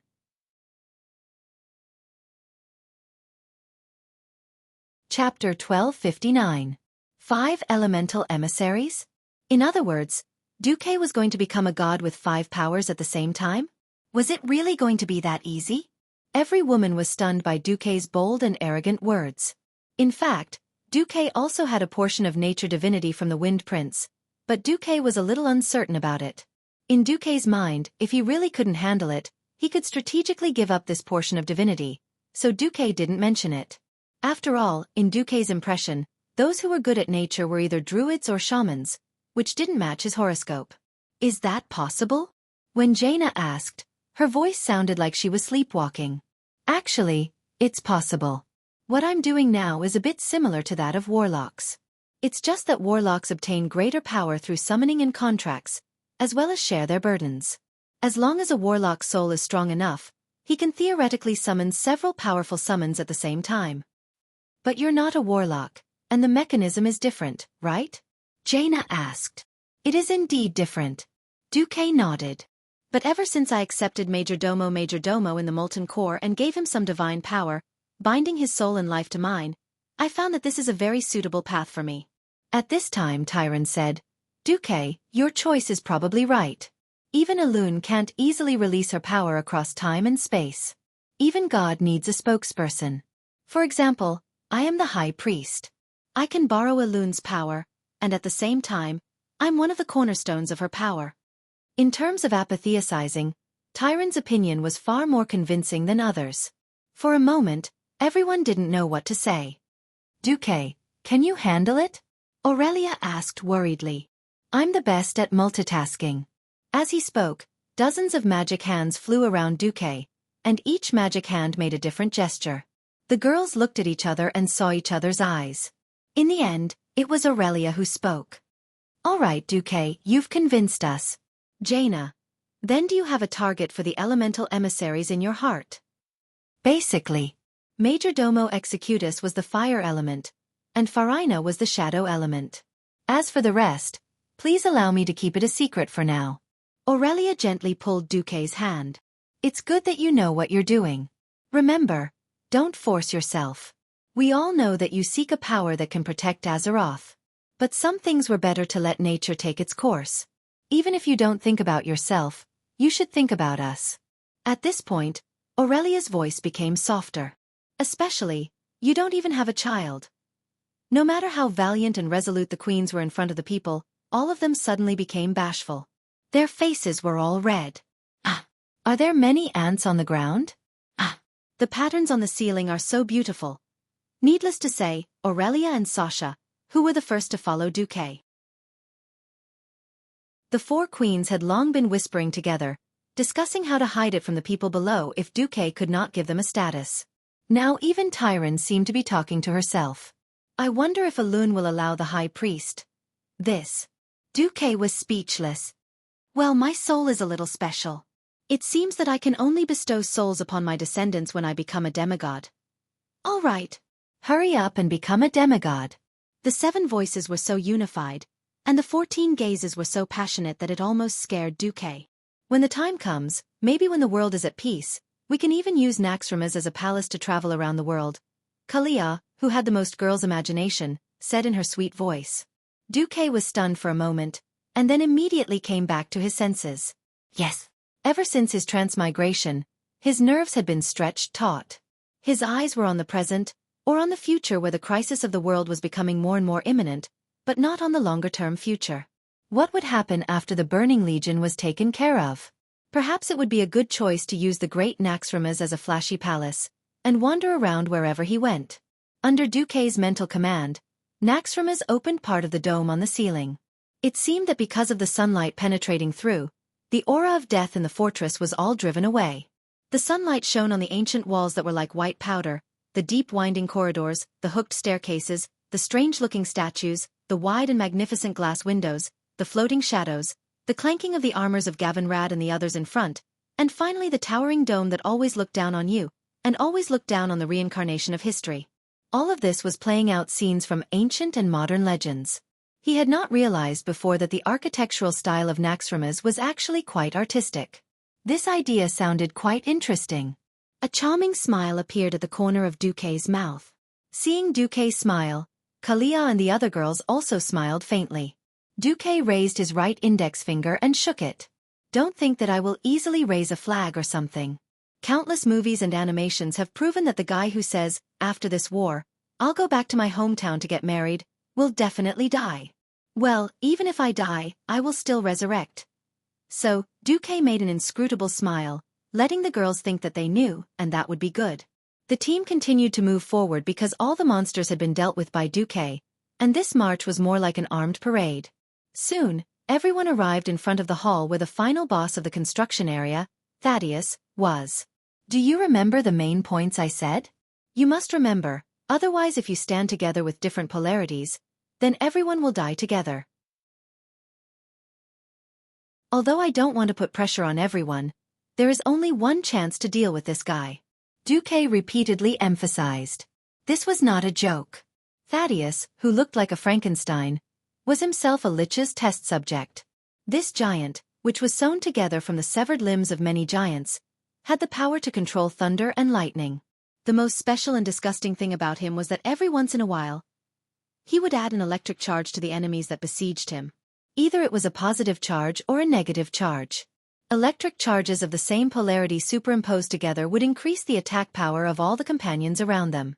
If electric charges of opposite polarity were stuck within 8 yards, then After adding the charge for 5 seconds, if the opposite polarity was still standing together, then there would be a chain of explosions.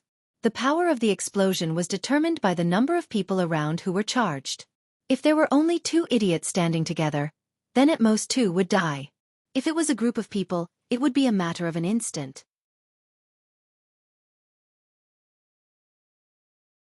Chapter 1260. Seeing that the atmosphere was a little heavy, Gavin Rad came to smooth things over. Yo, boss, you make it sound like we always have a way out when dealing with the enemy leader. Those who don't have the guts wouldn't have dared to come a long time ago. We've killed a few demigods, after all. Fine. You're awesome. Gavin Rad gave them a good beating, and the atmosphere in the team suddenly became much better. After clearing the mini-bosses on the 2 high platforms near Thaddeus, everyone cast their own spells and jumped from the high platforms to the platform where Thaddeus was. Of course, a certain dwarf king in the form of a wintermelon had short legs and needed Xueqi to lift him up with hand of magic. He was still croaking and waving his hands in midair. Help! Please don't abandon me. I've done meritorious deeds for the Alliance, I've bled. You can't just throw me into the pool below. It's dirty and smelly. The grave of the great Magni Bronzebeard shouldn't be here. Xueqi. Everyone. It had to be said that the Bronzebeard dwarves, who had always said that only rocks and iron ore would never betray them, would become neurotic once their feet left the ground. Sigh, you should learn how to ride griffins from your wild hammer cousins, Xueqi complained.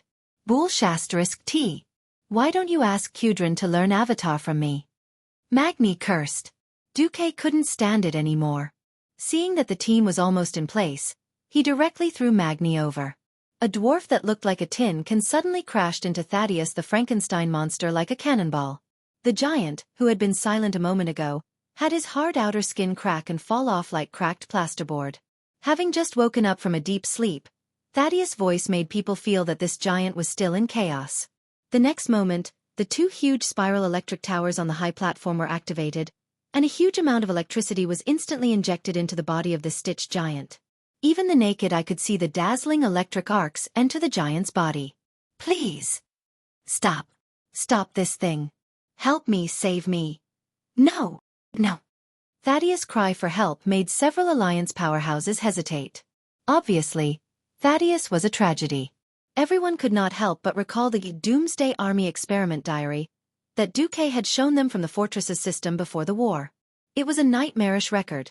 After suffering a disastrous defeat at Mount Hyjal, Mount Hercules was not the only one in the world. The Doomsday Army looked through the video of the battle. Arthas, who was still a Death Knight at that time, coldly said, "Without the support of magic, my army of stitches will never be able to unify this world." She was clearly on the verge of death, but under the effect of a primitive druid's magic, the bear turned into a giant bear and slapped down the broken stitched monster. Today, these words were carved by Thuzad's magic on the door of Naxxrama's laboratory. Countless Scourge scientists worked hard for their master's arrogant plan to conquer the world. No matter how much you strengthened a stitched monster made of corpses, it would only be in terms of strength and sturdiness. If you wanted to use magic, you couldn't use corpses that already had no magic power. Since corpses can't maintain magic power, I'll just use living people as experiments. Master's will cannot be violated. We must speed up. Master is about to arrive in this world. We must give the new stitched monster to Master as a gift. Under Thuzad's instructions, the minions of the Scourge were sent out to search for suitable test subjects. ogre mages, orc warlocks, human paladins, Tauren shamans, etc. However, the experiment was not successful. Arcane magic, shadow curses, and holy power disappeared without a trace once they came into contact with the plague. However, the power of the elements merged well with the plague virus. It was just that the test subjects did not mutate. They only had magic power, but did not have strong bodies. The new plague can't make the Tauren race mutate? Then let's use the perfect human structure and find a way to extract the power of the elements and fuse it with arcane magic. Under Xueqi's guidance, there was a new improvement in the experiment. A human test subject named Thaddeus had the ability to attack with elemental lightning under the effects of the plague and arcane magic. However, after just one magic release, the stitched monster stopped moving. Can our technology only go so far? Although very disappointed, Xueqi could only accept reality. Then build him a room and let him be the guard of my fortress to defend the dignity of the Lich King. The former paladin Thaddeus was now imprisoned in the dirty and dark Naxxramas, enduring both psychological and physical pain. His painful voice echoed in Naxxramas and lingered for a long time. "Help me! Save me!" When the words in the video that lingered in the hearts of the strong once again echoed in their ears, Kalia finally couldn't take it anymore.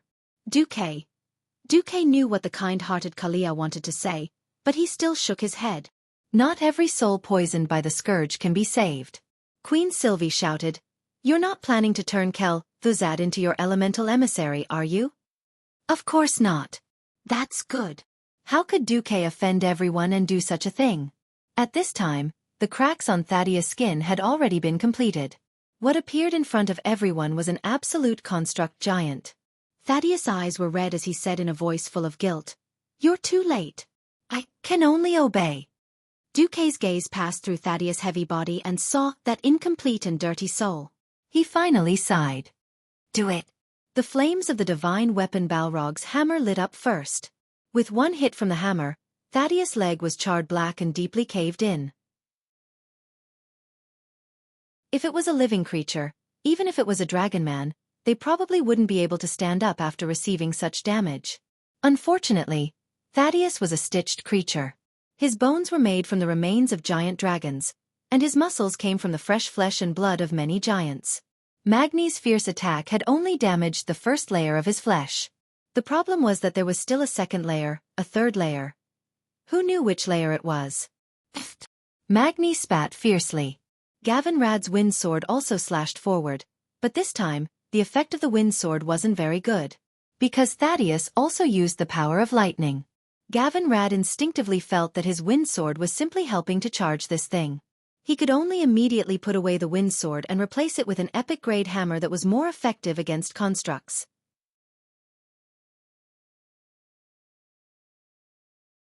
Chapter 1261. Sigh.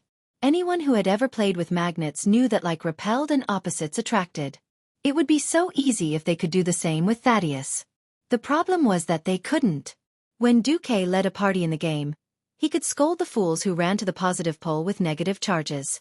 After all, it was absolutely common for a party to be wiped out, and they would get used to it. In addition, being wiped out was a bit like the accumulation of pleasure from practicing the sword. After spending time, effort, intelligence, and sweat, once the boss was successfully defeated, that kind of accumulated pleasure would burst out in one go, almost burning one's brain. It was really hard to describe with words. Ahem. However, striving to succeed in one go like this also had a different kind of thrill, like walking on a tightrope. At first, Xueqi didn't feel anything, but he was immediately greeted with his first shock. Suddenly, all the powerhouses felt the change in the air.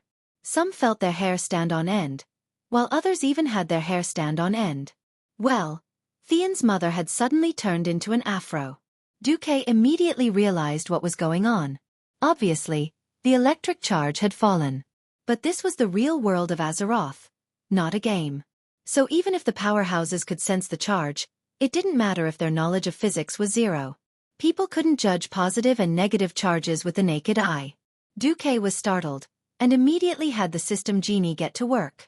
Immediately analyze the positive and negative charges and mark everyone's head with a phantom symbol. Use a red plus sign for positive poles and a blue minus sign for negative poles. Xueqi's order immediately gave the powerhouses a clear direction. Even though the situation was chaotic, the guy with the negative pole symbol on his head still ran around Thaddeus, who was attacking Magni, and ran to the area designated by Xueqi. All sorts of things happened. Benetica seemed a little confused. He was clearly a positive pole, but he actually ran out too. Queen Sylvanas was quick to react and grabbed him. Then, in her panic, the negative Kalia actually stepped on her own mage robes and fell down. Moreover, she fell less than 5 meters away from the positive faction. Time seemed to have frozen. Even Kalia's beautiful face was frozen with fear. At the critical moment, Xueqi made his move. A mutated Bigby's Vajra palm was pushed out, and Kalia felt her entire body fly out as light as a feather. It felt as if she was riding on a cloud. Then, in less than a second, she had already landed gently in the crowd of negative poles. Phew! More than one person let out a long sigh of relief. This was also a reality. In the game, there wasn't a single pharaoh who could use mathematical sorcery to save his teammates. It didn't matter how many there were. If the idiot acted foolishly, the whole team would be buried with him. 5 seconds seemed like a long time, but in reality, 2 blinks of an eye had passed. Fortunately, all 15 of them were in position. Everyone was surprised to find that under the amplification effect of the same polarity electric charge, their attack power and healing ability had actually increased by several times. Hey! This feels great! This time, when Magni swung his hammer down in a circle, he realized that Thaddeus' stick-like finger had been knocked away. As a warrior, he had always taken on the most difficult task of tanking the boss. When would he be able to bully the boss like this? Mag was feeling really good. Come on! Eat my hammer and continue to hurt each other. The Balrog's hammer brought up clouds of fire. The visual impact of the intense light and shadow made people forget that this fellow was actually a defensive warrior who was tanking the boss. There was also Gavin Rad like him. Unfortunately, the wind sword was silent, so he couldn't be. Of course, most heroes fought in silence in their own way. Against abominations or constructed enemies, the ranger's attack power was usually greatly reduced.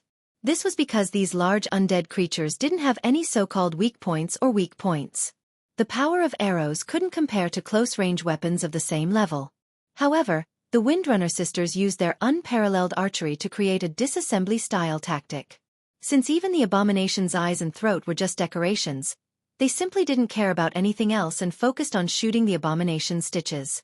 In the midst of Thaddeus' fierce attacks and dazzling lightning, to shoot a small stitches didn't just require the ability to shoot hundreds of steps away, it also required astonishing accuracy. Otherwise, an arrow that went astray could very well become Thaddeus' protection. The Windrunner sisters did it. They were like a butcher dismembering an ox, constantly disassembling Thaddeus' entire body. While the close-range warriors were still busy shooting off who knew how many layers of this Frankenstein's leg, they were shocked to find that the flesh on Thaddeus' upper body was falling off. When they looked up, they could see that he had already lost 3 sizes of his body. This was possible? The 3 sisters clearly didn't even have a divine weapon, but their damage output was the highest in the entire team. With just the 3 of them, they had shaved this big guy into a roly-poly doll. They drew their bows, knocked their arrows, and took small quick steps with their elegant and slender legs. Even if they needed to change their polarity, they still maintained their attacks while the other heroes were busy running around. The 3 sisters used the most elegant fighting stances to illustrate the art and aesthetics of battle. The beauties were like a painting, and the arrows were like a rainbow. Even the most picky heroes couldn't help but reveal a look of admiration in their eyes. It was already an honor for a man to have one of such valiant heroines, not to mention that Xueqi had all 3 sisters. Gavin Rad was excited. Boss, I heard that the Windrunner family's Lilith is still unclaimed? As soon as he said that, the 3 sisters turned their eyes at the same time and glared at him with murderous eyes. They were clearly saying, "You, Gavin Rad, aren't qualified." As the boss, Xueqi was also helpless. The palm of his hand was flesh, and so was the back of his hand. He couldn't open a harem for himself and not open one for his lackeys, right? What's more, Gavin Rad had his eyes on Lilith, who was originally a cute and tragic boy in history. If you can't even get past your sister-in-law, who's to blame? Since he had no hope, Xueqi could only send him on his way. Just in time for the polarity change. Gavin Rad, as a positive polarity, stood out in the middle of a group of negative polarities. He was already prepared to run, but Xueqi didn't say anything and just kicked him with an arcane Hong Kong kick.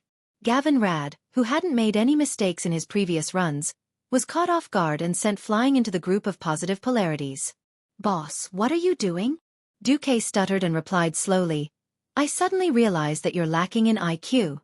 I was afraid that you wouldn't know how to run, so I sent you on your way."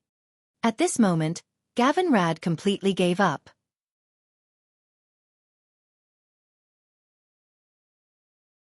Chapter 1262. Kill. I'll crush your bones. I'll smash you. Let's taste the pain together. Thaddeus' roars continued throughout the entire battle. If one listened to the sound and didn't look at the situation, perhaps outsiders would think that Thaddeus had the upper hand.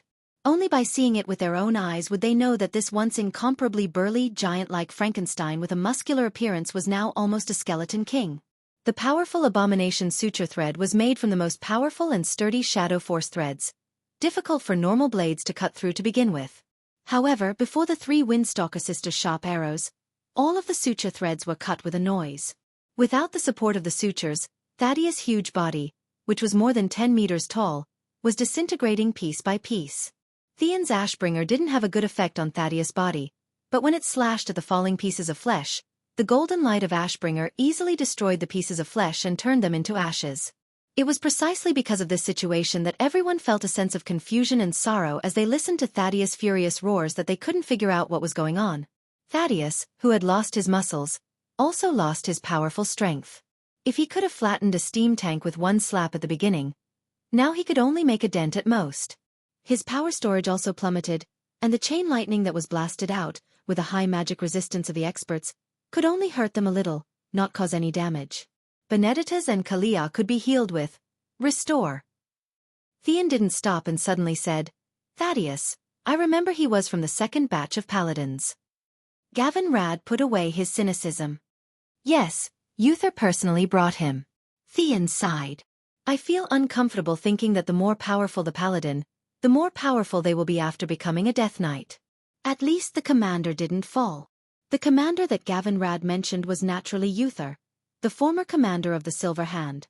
The fall of every paladin was the death of the Holy Light doctrine. Why was it that the more devout the clergy, the more terrifying they would be after they fell? This was already a sorrow that no one in the Church of Holy Light could answer. They believed in light and eventually embraced darkness, becoming an even more terrifying opposite. From Arthas to the other 3-4 horsemen of the apocalypse to Thaddeus, an ominous cloud shrouded the Holy Knights. None understood why, but if life was to continue flourishing in this world, the clergies were fated to carry their doubts and keep moving forward. Beside him, Xueqi also sighed. "Let's end this." That's right. It was time to end this. Suddenly, Tyrion Fordring took advantage of the moment when Gavin Rad's sanction hit Thaddeus in the head and knocked him out, whose resistance had been greatly reduced. Tyrion Fordring performed a dragonfly's triple sweep of the water. He ignored the heavy armor on his body, which weighed more than 100 kilograms, and actually used the pelvic bone that Thaddeus spat out after cutting off his body as leverage. He stepped on the giant's back 3 times in a row and flew to the back of Thaddeus' neck like a cloud.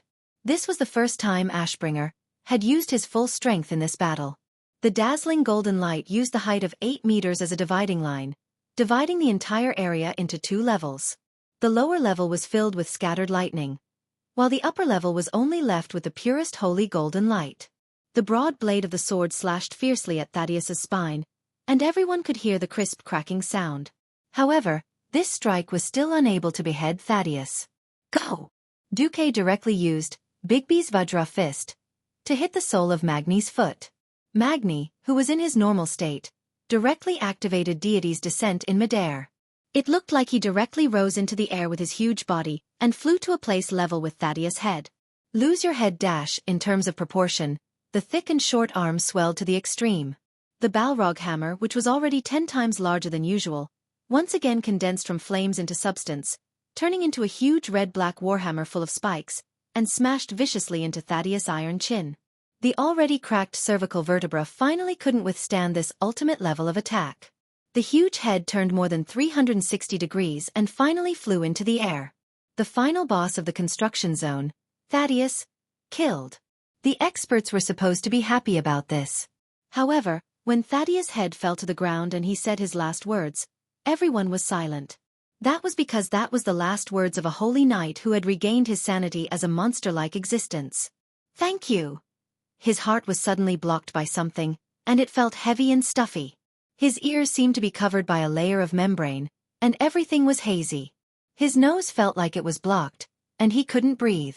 If Thaddeus was a bastard like Baron Rivendare who took the initiative to fall, then even a kind holy knight would be happy to see his end. Unfortunately, he wasn't. In fact, everyone knew from the start that this was likely to be the case. Everyone tried to use a more relaxed atmosphere to get through this difficult battle. However, in the end, they couldn't help but feel dejected. They could feel that Thaddeus' soul was starting to dissipate. Perhaps this was a form of release for him. However, for the living this was like a new heavy shackle. In order to continue forward, they had no choice but to bring even heavier shackles with them on the journey. Gavin Rad suddenly sighed. I suddenly understand why Arthas fell back then. Yes, that's right. He was originally a holy knight with a kind heart. His pure holy light and perfect aptitude as a holy knight said it all. And then, the Scourge used their schemes to tie shackles and shackles on his heart, making his footsteps heavier and his soul more and more tormented. When the young prince's soul broke through its limits, when obsession replaced the belief of justice and became the master of the soul, then the final fall would inevitably come. Everyone was sighing. Everyone was sighing. Kalia quietly walked to Duque's side and pulled on Duque's sleeve, pleading softly, I always tell my believers and subjects that if they believe in justice and love, they will usher in a beautiful future. But now, if even I don't believe in the future of the holy light, how can I ask them to believe in it? Aurelia also spoke up, Tyrande, is there anything you can do? Tyrande shook her head slowly. Elune cannot guide souls that do not believe in her. In the end, it was Duque who stepped forward and stretched out his right hand.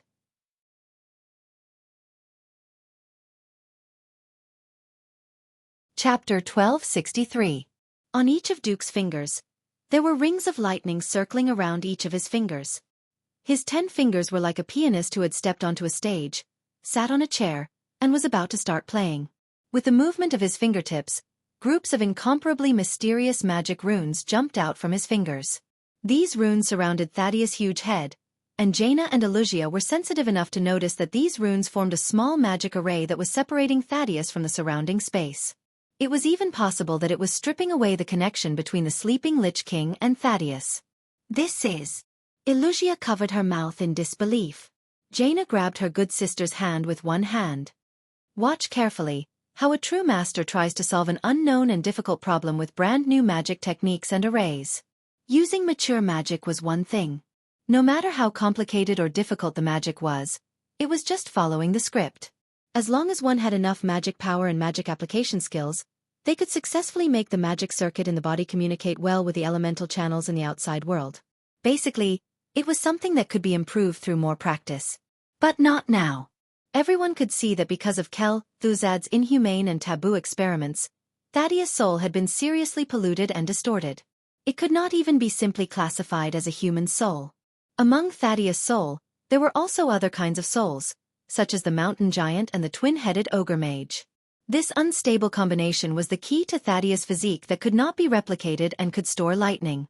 Thus, from the beginning to the end, except for the overly kind-hearted Kalia, no hero had suggested that Duque save Thaddeus. This was absolutely forcing him to do something he couldn't do. Similarly, not many people knew that Duque had the ability to control souls. After all, someone had infiltrated the Burning Legion and become a Void Duke. This was a dark history, an ancient secret. In fact, with Duque's strength, any incantations and chants were not necessary. But considering the following scene, thinking of his own magic power, it was very likely that the upper limit of everyone's perception of him would be refreshed. Duque still pretended to chant the incantation. Declare. Show me. A soul that shines with divine radiance at the end of hell. I have already glimpsed the 3 great virtues that haunt thee. I already know the meaning that fate has given to your sword. If you obey the holy light, obey this will, obey this path, then answer my call. I hereby swear. I am the one who accomplishes all the good in the world. I am the one who cuts off all evil in this world. In the name of the guardian of the scales of justice, Duke Marcus. Regardless of whether these words had any meaning, just the declaration that accompanied a certain person's copy and adaptation from the long night of destiny, coupled with the increasingly dazzling brilliance of the runes around it, was at least full marks. No one knew what it was. Even Jaina couldn't understand the magic circle or the real function of the incantation. However, this didn't stop everyone from feeling a sense of awe. This was especially so for Kalia, who worshipped Xueqi so much. Her eyes were practically the standard starry eyes of a star chaser. As soon as Xueqi finished the last word of the incantation, a semi-illusory mass of matter, or rather, a combination of souls, rose from Thaddeus' big head and floated in the air. To outsiders, even Thaddeus' soul, which had been forcibly materialized by Xueqi's mental power, looked no different from a mass of black mud. It could be said that it was sesame paste, it could be said that it was shit, or it could be said that it was the darkest evil of depravity. Others would feel disgusted just by looking at it, unable to tell which part was which. However, with the help of the system elf, Xueqi could analyze the soul's energy and magnify it 10,000 times. Theon, Gavinrad, Kalia, Benedictus, please stand in one direction and purify the excess filth. Xueqi's request was immediately carried out.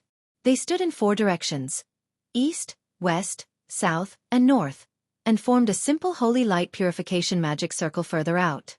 A pair of golden palms, identical to the shape of Xueqi's palms, appeared out of thin air next to Thaddeus' soul. 10 golden fingers flew up and down, dispelling the black part of the soul with the holy light of the soul. If the archery of the 3 Windrunner sisters was like a butcher dismembering an ox, rapidly dismantling Thaddeus' body. At this moment, Xueqi was using an even more incredible and mysterious method, as if performing a surgical operation, to remove the impurities in Thaddeus' soul. As soon as the dark soul matter was removed, the soul that floated away from Thaddeus was destroyed by the 4 holy light masters waiting outside with holy light. In less than 10 seconds, most of the huge mass of souls had disappeared, leaving only a burly but bloated humanoid soul. At this moment, Thaddeus' soul was a grayish-bluish-purple color. Seeing this, Theon and Gavinrad frowned at the same time. There were many types of souls. Having been clerics for so long, the 2 holy knights had long known that there were very few truly holy souls and truly fallen souls. Holy light could purify evil, but it could do nothing to the souls of ordinary people. If it was so easy to have saints, then there wouldn't be so many people worshipping Alonce's Fail. Now, there was nothing the holy light could do to Thaddeus' remaining soul. At this time, it was Xueqi's 10 fingers that were surrounded by lightning to show their might. His lightning finger touched the floating soul. Even though it was just a light touch, it caused Thaddeus' soul to wail in pain. Xueqi seemed to be talking to himself. Thaddeus, leave your twisted soul alone. Even if it is temporarily purified, as long as your resentment and pain still exist in the world, you will still become an existence similar to a vengeful spirit in the near future. I don't know if doing this is salvation for you, but at least it is a way out, and there is a good chance that you can preserve your true self. Come, become my emissary of the elements, and live and die with me. Almost at the same time, Thaddeus' soul trembled violently. He was chirping cheerfully in response to Xueqi's call. Xueqi no longer hesitated and directly inserted his 10 lightning-filled fingers into Thaddeus' soul. The pain of his soul could even transcend the 5 senses of the human body and be directly perceived by the people around him. But Thaddeus was like a moth flying into a flame, taking the initiative to meet Xueqi's fingers. Was this a gamble of putting him on the brink of death? Or was this the last chance for redemption after falling? No one would know. The mournful screams of the soul lasted for a full 3 minutes. Finally, a translucent purple-blue soul knelt in front of Xueqi. Thaddeus greets Master Xueqi.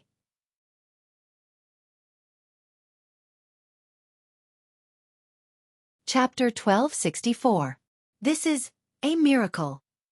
Theon had thought that he had already matured. After witnessing too many tragedies, his heart had become cold and hard. Unexpectedly, at this moment, there were still 2 streams of shameless tears that scrambled to squeeze out of his tear ducts and find a way to escape from his eyes. As a man who had fought on countless battlefields, he should not be crying, but his eyes just did not live up to his expectations. At some point, Theon noticed that Gavinrad, who usually wore a cynical appearance, also had tear stains on his face. Yo, Theon, you're already an uncle. Are you acting like this? Gavin Rad complained first. Bool Shasterisk T.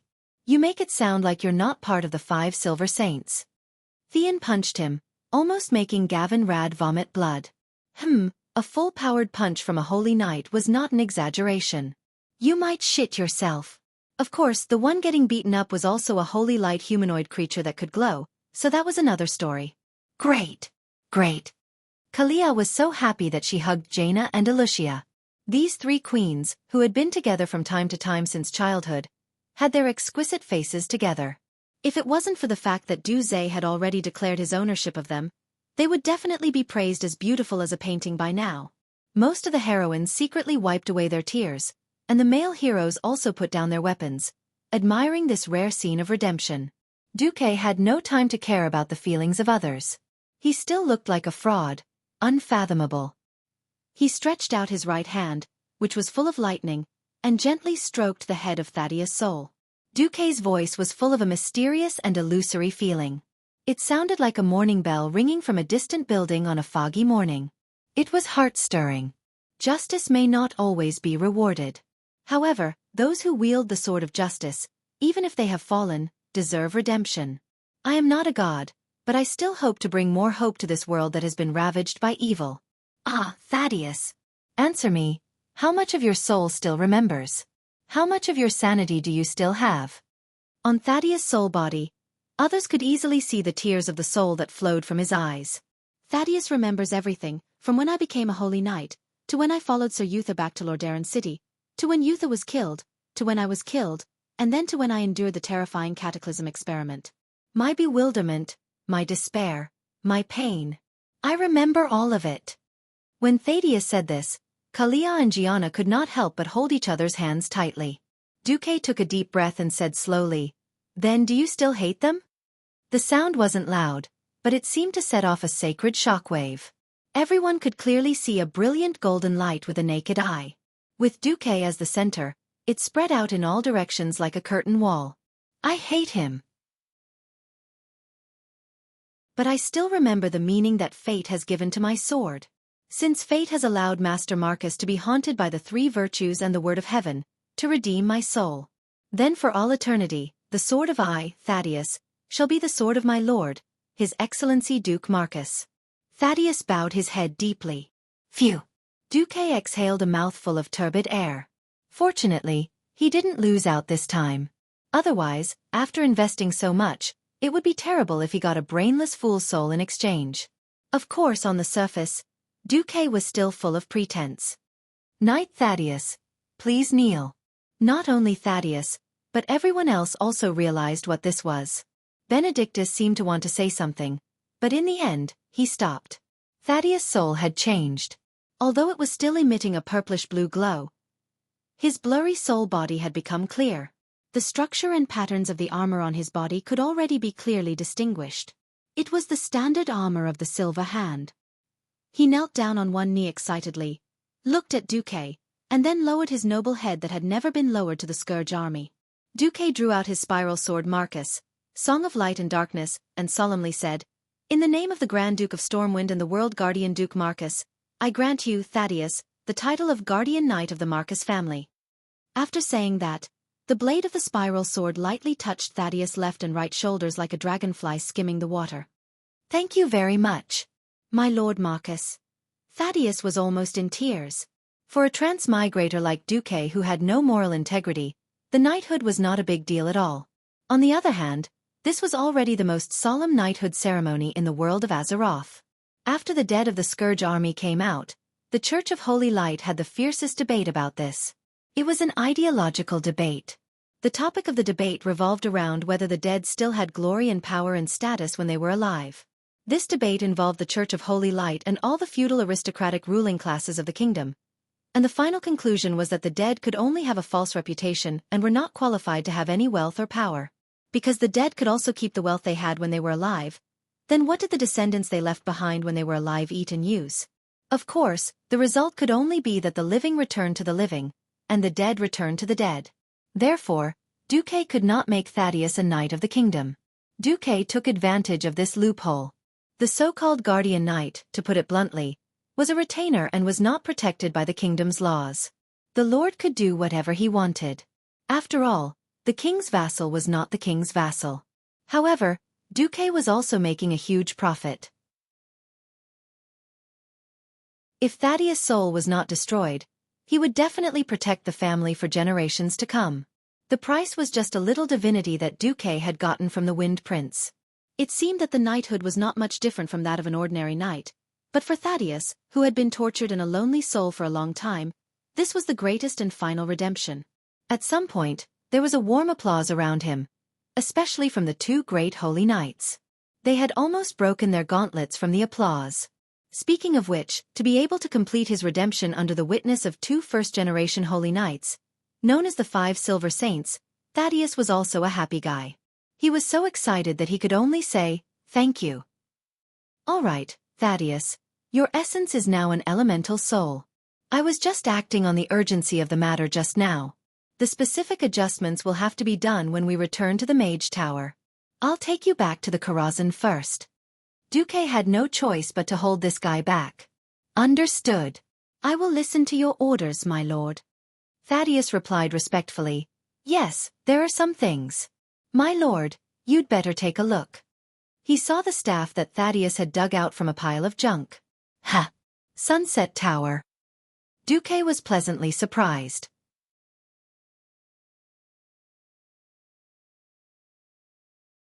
Chapter 1265.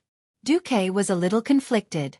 Because of the skewed history, he couldn't figure out whether he was fighting a level 60 or a level 80 Naxxramas. This was because Sunset Tower was a typical item from a level 80 Naxxramas. Although Xueqi couldn't use it himself, the quality of this staff wasn't bad. It had powerful spell power and casting speed bonuses, plus decent endurance and spirit bonuses. It was a good staff for a priest. The design was also not bad. There were 2 sun-like golden rings at the head and tail, plus 8 small golden awls in the shape of radiation. When it was waved, it looked like it was waving 2 suns, one big and one small. Benedict didn't want this thing, so Xueqi might as well let Kalia take advantage of it. After Xueqi took control of Naxxrama's main control system, going to and from Karazhan became common. Duke took Thaddeus back for a trip. He saw Khadgar. "Oh, my dear master, what did you bring back this time? A heroic spirit? A special soul infused with the power of Logia lightning?" Although there were enough strange existences in Karazhan, there were too many of them. "I can't handle it anymore." Khadgar, the ghost mage, put his hands on his hips and kept complaining to Xueqi. Xueqi blinked, looking like he was in a difficult position.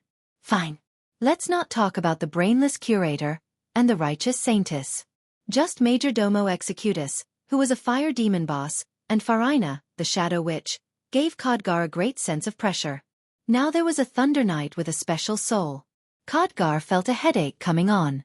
Xueqi sent the other elemental emissaries away and asked Khadgar, "They didn't do anything, right?" "No, the fire demon kept asking me if there were any slaves he could order around. He wanted to get you a fire elemental furnace. I gave him a small team of heroic spirit warriors to capture the monsters that came out of the spatial crack. If he can successfully enslave them, he'll give them to his new subordinates." Khadgar then rolled his eyes. Then that lady Farina, who looks like a human but is actually a shadow creature, started to ask you what kind of woman you like after I refused to let her into your bedroom. "I'm so annoyed. I told you that you've recently become addicted to playing with female demons. The higher the position, the better." Slap. A certain someone slapped the back of a certain ghost mage's head with his right hand. "Be careful, or I'll hit you," Xueqi said coldly. "Bullshit. You already hit him." Karthika's eyes were seeing stars. Pah! This time, it was another slap from his left hand. "Be careful. I'll hit you again." "You bastard." Khadgar felt wronged. However, Karthika was the kind of person who would tear the roof tiles if he wasn't disciplined for 3 days. Xueqi was really afraid that he would see Farina cosplay with him later.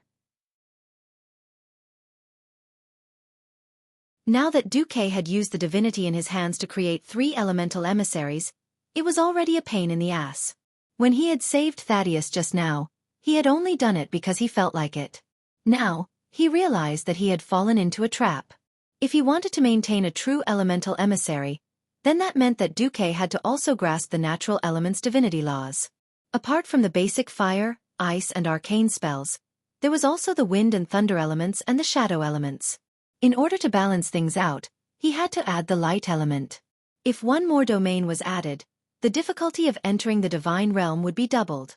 Right now, Duque was already at the normal difficulty multiplied by 2 to the 6th power. Duque wailed in his heart. Damn, I'm not good at math, but I know that this is 64 times. Although Duque, who had seen the ancient war, knew that an ordinary demigod with a single domain was useless, like the wild boar god, a third-rate void lord could kill it. But even 64 times, that was too difficult.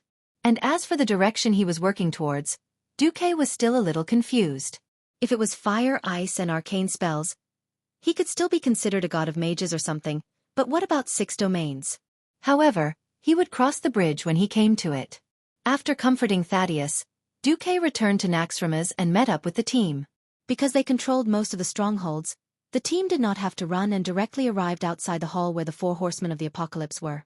Before opening the door, Duque was sensitive to the change in the atmosphere of the team.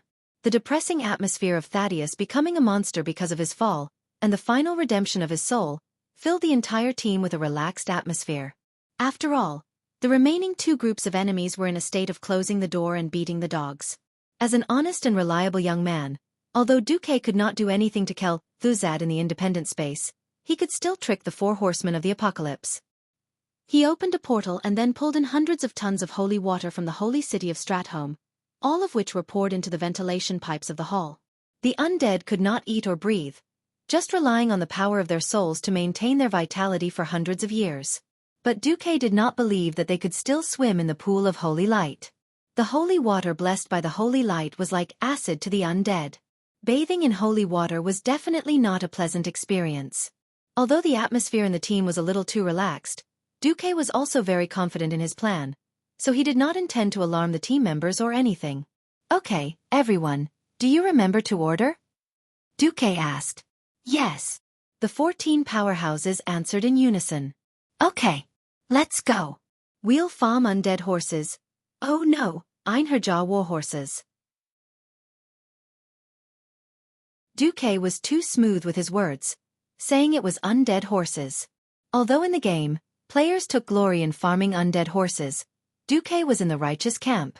Before the Ebon Blade Knights turned over a new leaf and gained the recognition of mortals, undead horses were taboo.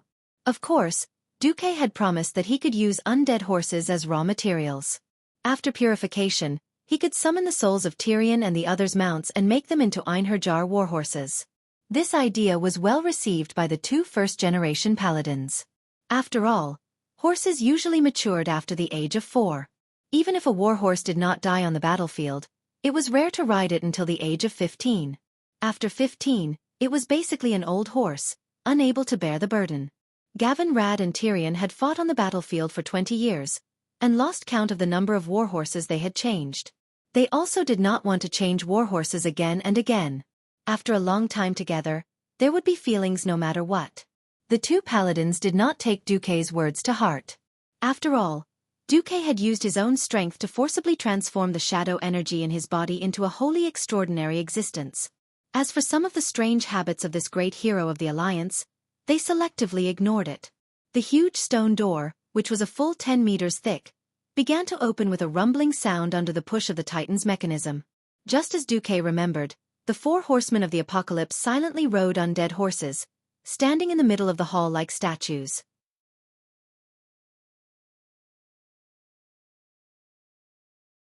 Chapter 1266. However, Duque didn't expect that the holy water, which was supposed to reach half a person's height, had disappeared without a trace. No, it didn't disappear without a trace. A skull emitting a chilling aura had sealed all the holy water like an ice wall on the 4 sides of the wall. If it was a normal boss fight, Duque wouldn't have such a feeling. However, the instant he saw the 4 horsemen, Duque was alarmed. He wasn't the only one. Beside him, Magni had already transformed into deity's descent even without his reminder. The 2 paladins took large strides forward, tightly gripping the divine weapons in their hands. Careful! With Duque in the lead, at least 5 voices shouted out with the same mournful tone.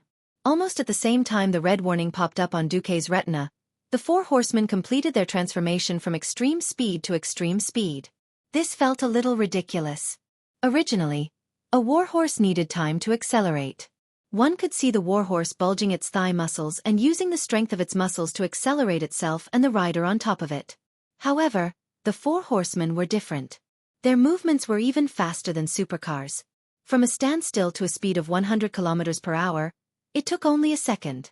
This gave most of the non-melee professions the illusion that the four of them were still standing on the stage in the middle, almost 100 meters away from them. Baron Rivendare quickly circled around Magni, who was attempting to block his way. Even though the Dwarf King had activated the warrior skill Intercept, his large body brought about a slight decrease in agility, which was perfectly grasped by the Baron.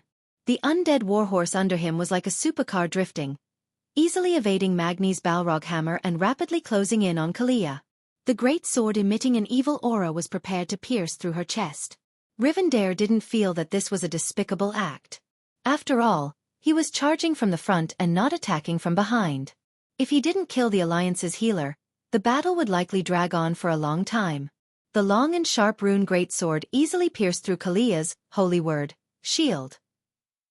However, just as his blade was about to pierce through her heart, his vision suddenly blurred. Xueqi. At the critical moment, Xueqi hugged Kalia and pulled her into his arms. Not only that, spiraling sword also slashed at Rivendell. Xueqi's movements were so swift that he even made use of Rivendell's relative speed. The divine sword emitted a golden radiance as it accurately pierced into Rivendell's chest, emitting an intense golden light. To almost all undying beings, being struck by a divine weapon of the sacred type, even if it didn't penetrate their heads, would result in instant death due to the damage to both their soul and body. If it was an abomination-type undying existence known for its abnormal vitality and durability, it might be able to endure it. For the Death Knights, the chest where the soul fire was placed was also a fatal spot. However, not only was Rivendell not destroyed by Xueqi's sword, it didn't even turn its head. What flowed out from the punctured part was not blood, but an unknown object that resembled a black shadow. The four horsemen of the apocalypse did not care and even had the time to grab and slash with their swords. Death's grasp and cleave. Even Xueqi almost fell for it. Fortunately, at the critical moment, Xueqi conjured two identical illusions of Xueqi and Kalia and grabbed them towards Rivendell. Humph! Xueqi retreated again and again, at the same time casting all 18 Magus hands simultaneously. In the next second, 18 instant cast. Flame blast. Blasted over. Even with the undead warhorse, Death Knights were never known for their speed. Xueqi's flame blast fireballs were already very fast. With Rivendell's speed, it was impossible for him to evade them. The torrential torrent of pyroblast fireballs shot out at a speed that far exceeded his ability to dodge. Yet, Rivendell was actually able to disperse the fireballs with his left hand. It was as unimaginable as a mortal catching a flying bullet with his bare hands. Of course, the Death Knight also paid the price. Every muscle on his left hand was torn, and his gauntlets were also broken. His bones were also shattered and scattered. However, even though he was a Death Knight, due to his blood innate ability, his regenerative abilities were much faster than his injuries. Not only the injury on his arm, but the fact that the gauntlets were instantly repaired caused Xueqi's hair to stand on end. However, Xueqi was very clear that Rivendell definitely did not suck any blood. What the hell is this? On the other side, Lord Kurtaz and Jaina were clashing. Xueqi's eyeballs almost popped out of their sockets. What did he just see? Jaina was clearly a Breaking Dawn mage. In the domain of magic, there were only a handful of people who could match up to her. However, Lord Kurtaz's super meteor fireball was suppressing Jaina. This was not a geographical factor. Naxxramas did not reject the molten core of the frost elemental. Here, except for the shadow elemental, the other elements had equal opportunities to be used. Now it was Kurtaz, the dwarven Death Knight, who was bullying Jaina with a higher purity and greater amount of fire elemental. The gap was so big that it almost made Jaina despair. If it was not for Alucia helping her and Gavinrad fiercely using the wind sword to cut down Kurtaz's melee attacks, Jaina would have probably been defeated in 2 moves. On the other side, Tyrion was also having a headache. He was facing Sir Zeliek. Whether Tyrion was willing to admit it or not, He had now finally seen for himself what it meant for the undead to play with the holy light. It was very ironic. His soul should have fallen, but because of some kind of purity in his heart, he still obtained the recognition of the holy light. Xueqi attacked Tyrion with divine wrath and holy arrow. It looked like a civil war between paladins, very ridiculous. Finally, there was Duchess Blamu. Her skill was the most insidious of the 4 horsemen of the apocalypse. Unknowingly, her feet would fall into the evil nether domain. If you were not careful for even a second, you would not even know when the shadow domain under your feet turned into a black sludge. By the time you reacted, you would often be swallowed by the dark void. Vanessa almost fell for it. If she did not have shadow cloak, and forcibly used magic immunity to save her life for a short period of time, she would probably be lying on the ground.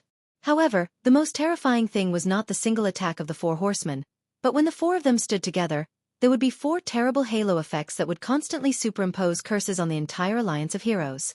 Separate them, Xueqi shouted at the top of his voice.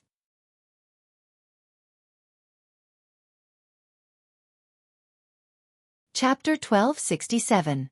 The 4 horsemen of the apocalypse had to fight separately. This was common knowledge to every Warcraft player who had fought Naxxramas. It was a tactic that had to be carried out. After the 4 horsemen split up, any one of them could only be considered second-rate powerhouses. With the 4 horsemen together, they would be a top-tier combination that would give anyone a headache. Before Xueqi had transmigrated, it was because he had led his team to destroy the 4 horsemen and clear Naxxramas that he had become a famous team leader in the entire server and even the 4 servers. Moreover, the 4 horsemen in front of him were definitely not normal. Individually, they were extremely powerful, not to mention when the 4 halo-like curses were stacked together. Every horseman's mark was a layer of additional damage imposed on the Alliance powerhouses. It was not obvious at first. The mark stacked once every 12 seconds. Once 4 layers were stacked, it would be 4 times the damage. At this time, they would basically be insta-killed. 5 layers of marks meant death. On the other hand, as long as they exceeded 60 yards, the effects of the halos would disappear after 12 seconds. Therefore, the 4 horsemen had to be split up. The entire team rotated like a wheel, taking turns to attack each horseman. Normally, separating the enemies shouldn't be a problem. But imagination was one thing, and reality was another. It was unknown if someone had instructed them, or if they had thought of it themselves, but the 4 Death Knights on their undead warhorses moved about in a daze, constantly dodging Magni's charge and the other 3 paladins' attacks. They rejected any competition of strength and kept the entire Alliance's hero group within the effective range of the 4 marks. At first, Magni and the others didn't think that the marks Xueqi spoke of were so terrifying. But when the 4 marks stacked to the 3rd layer, Jaina was the first to fall. Lord Kurtaz's meteor smashed down with a loud bang, and the terrifying destructive power was already 4 times stronger. This wasn't something a newly advanced Breaking Dawn Great Wizard could withstand. The clash between the Ice Tornado and the Fire Meteor ended with the Frost Elemental's complete defeat. If Jaina hadn't used the top-grade equipment left behind by Xueqi to activate a talisman that temporarily increased magic damage and risked the damage to the magic circuit in her body to throw a second Ice Tornado to forcefully offset the aftermath of the Fire Meteor, perhaps Alucia and Sasha and Jaina's team would have been defeated. The other groups were also in danger. Because the 4 horsemen of the apocalypse could not be pulled apart, they had no choice but to stack more cursed halos. "Boss, no." Gavin Rad was the first to shout. "I'm fine, but the others are dead." Magni, who was almost immune to magic, was also panicking. "Is there a plan B?" Even someone as cautious and calm as Theon couldn't sit still. "Do you think you can have a plan B just because you say so?" As expected, reality and the game were 2 different things. The mark of the 4 horsemen of the apocalypse, even if it was a group of heroes with top-quality equipment and a few paladins with 1 chance of invincibility, couldn't be stacked 6 times. The hesitation and panic of the Alliance experts fell into the eyes of Baron Rivendare, a true fallen who willingly became a Death Knight. Rivendell, who had been silent since the start of the battle, finally spoke. His voice was filled with malevolence. Feeling uneasy? Was he afraid? It was too late. The living. Only eternal death is the end of all things. None of you can escape the fate of death. Come, join us. Under the command of the great Lich King, Arthas, we shall establish an eternal kingdom on this land. His tone was filled with the smell of a charlatan. And a fart. Following Rivendell's words, the solid tiles on the ground trembled slightly. Every expert of the Alliance reflexively looked down at their feet. In an instant, at least 10 slender shadow spears were summoned on almost every square meter of the ground. Like a primordial forest rising from the ground, the razor-sharp shadow spears stabbed at every Alliance expert. If they didn't do anything, the spears would pierce through their bodies one by one, turning them into human flesh sashimi. If they were ordinary professionals, they would probably be annihilated in an instant. Consecration. Without even a tenth of a second of hesitation, the 3 paladins activated their skills. They infused holy energy into the ground and countered Rivendell's ultimate skill. However, it was unknown if it was the effect of the mark or something else.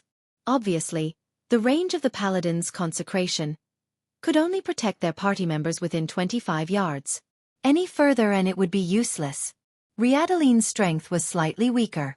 Her holy energy could only protect a mere 10 yards.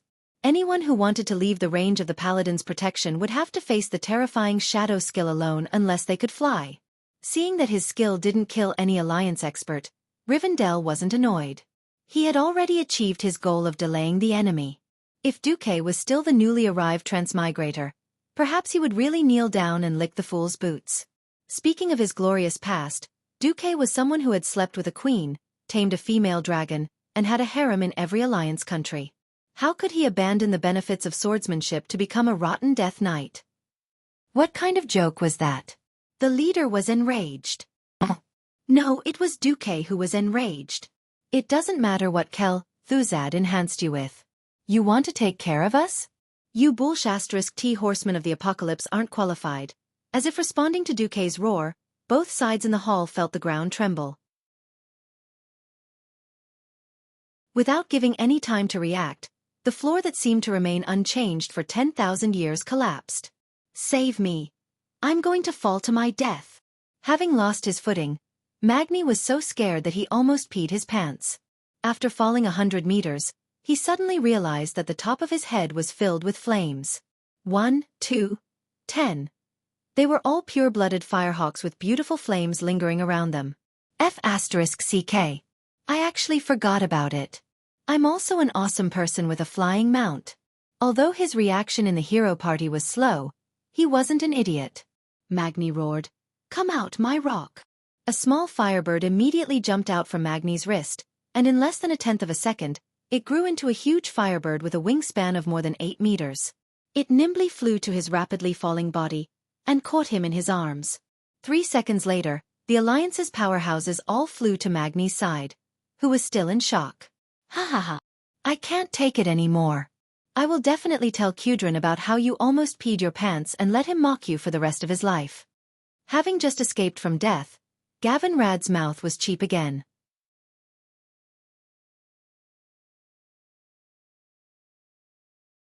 Chapter 1268. Gavin Rad only said a few words. Next, everyone looked at Xueqi again. The other party is obviously not in line with the intelligence. What should we do next? Jaina asked. Xueqi's eyes narrowed into a line, and he could not help but think to himself.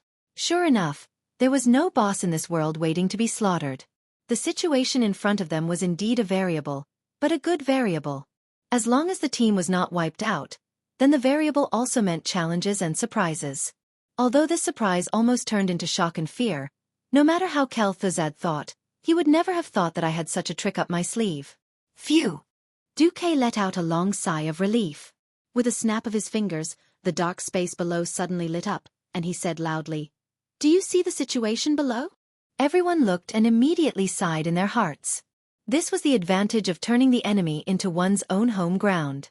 The floor, which looked extremely sturdy just now, collapsed and fell to the ground.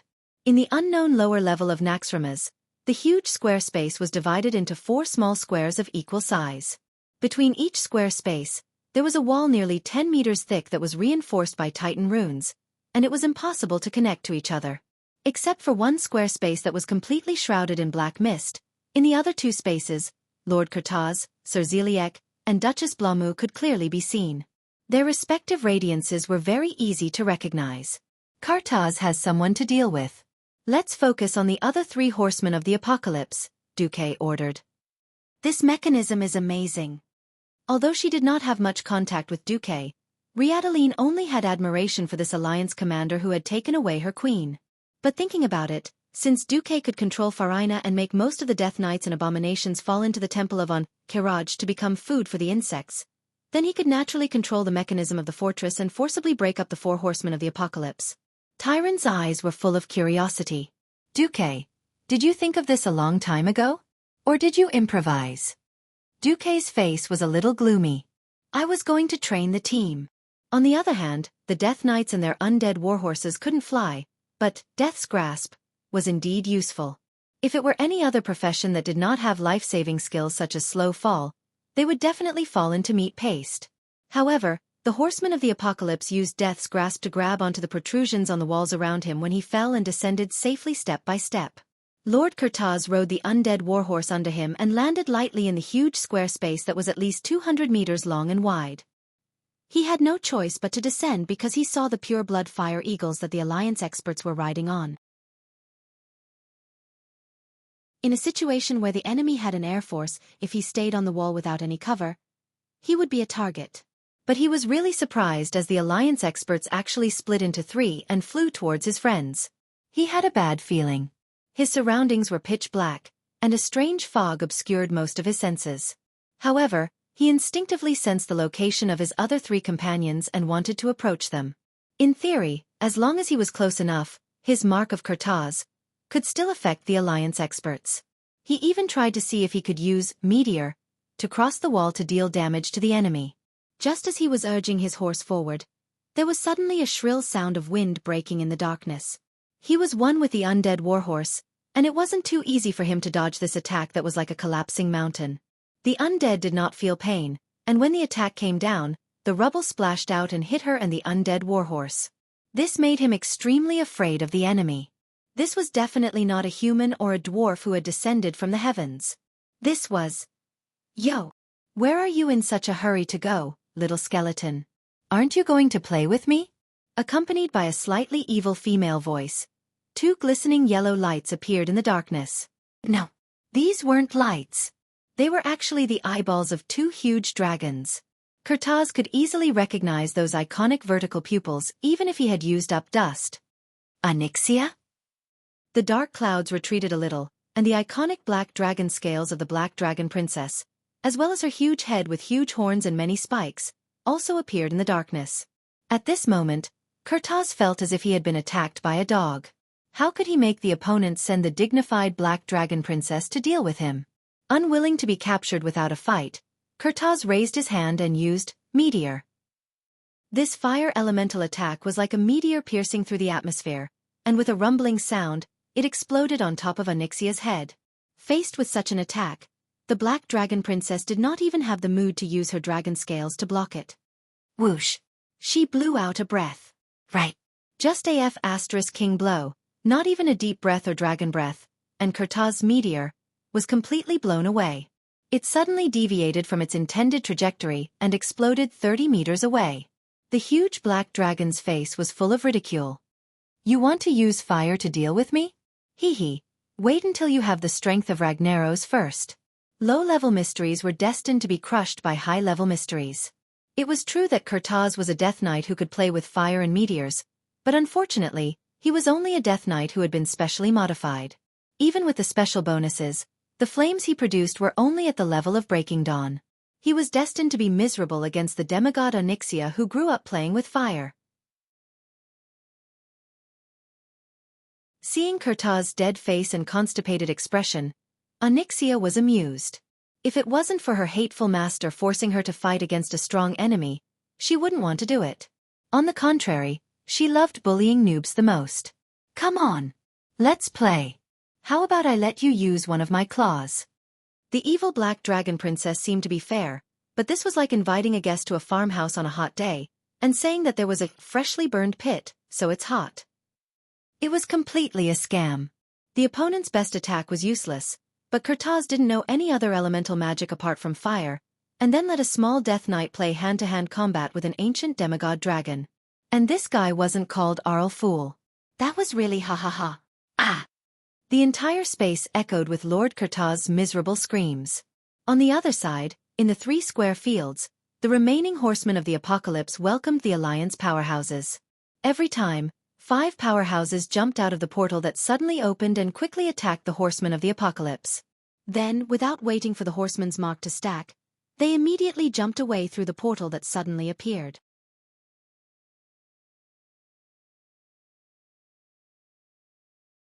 Chapter 1269. Separated from their companions, surrounded by a group of strange enemies in a strange place, and less than 20 seconds after falling, the 3 horsemen of the apocalypse could not help but feel their hearts tighten. Lord Kurtaz was in trouble. They did not know what enemy he had encountered, but it was obvious that it was a terrifying enemy that he could not contend against because the 3 horsemen of the apocalypse sensed that Kurtaz had already activated Death's Rampart.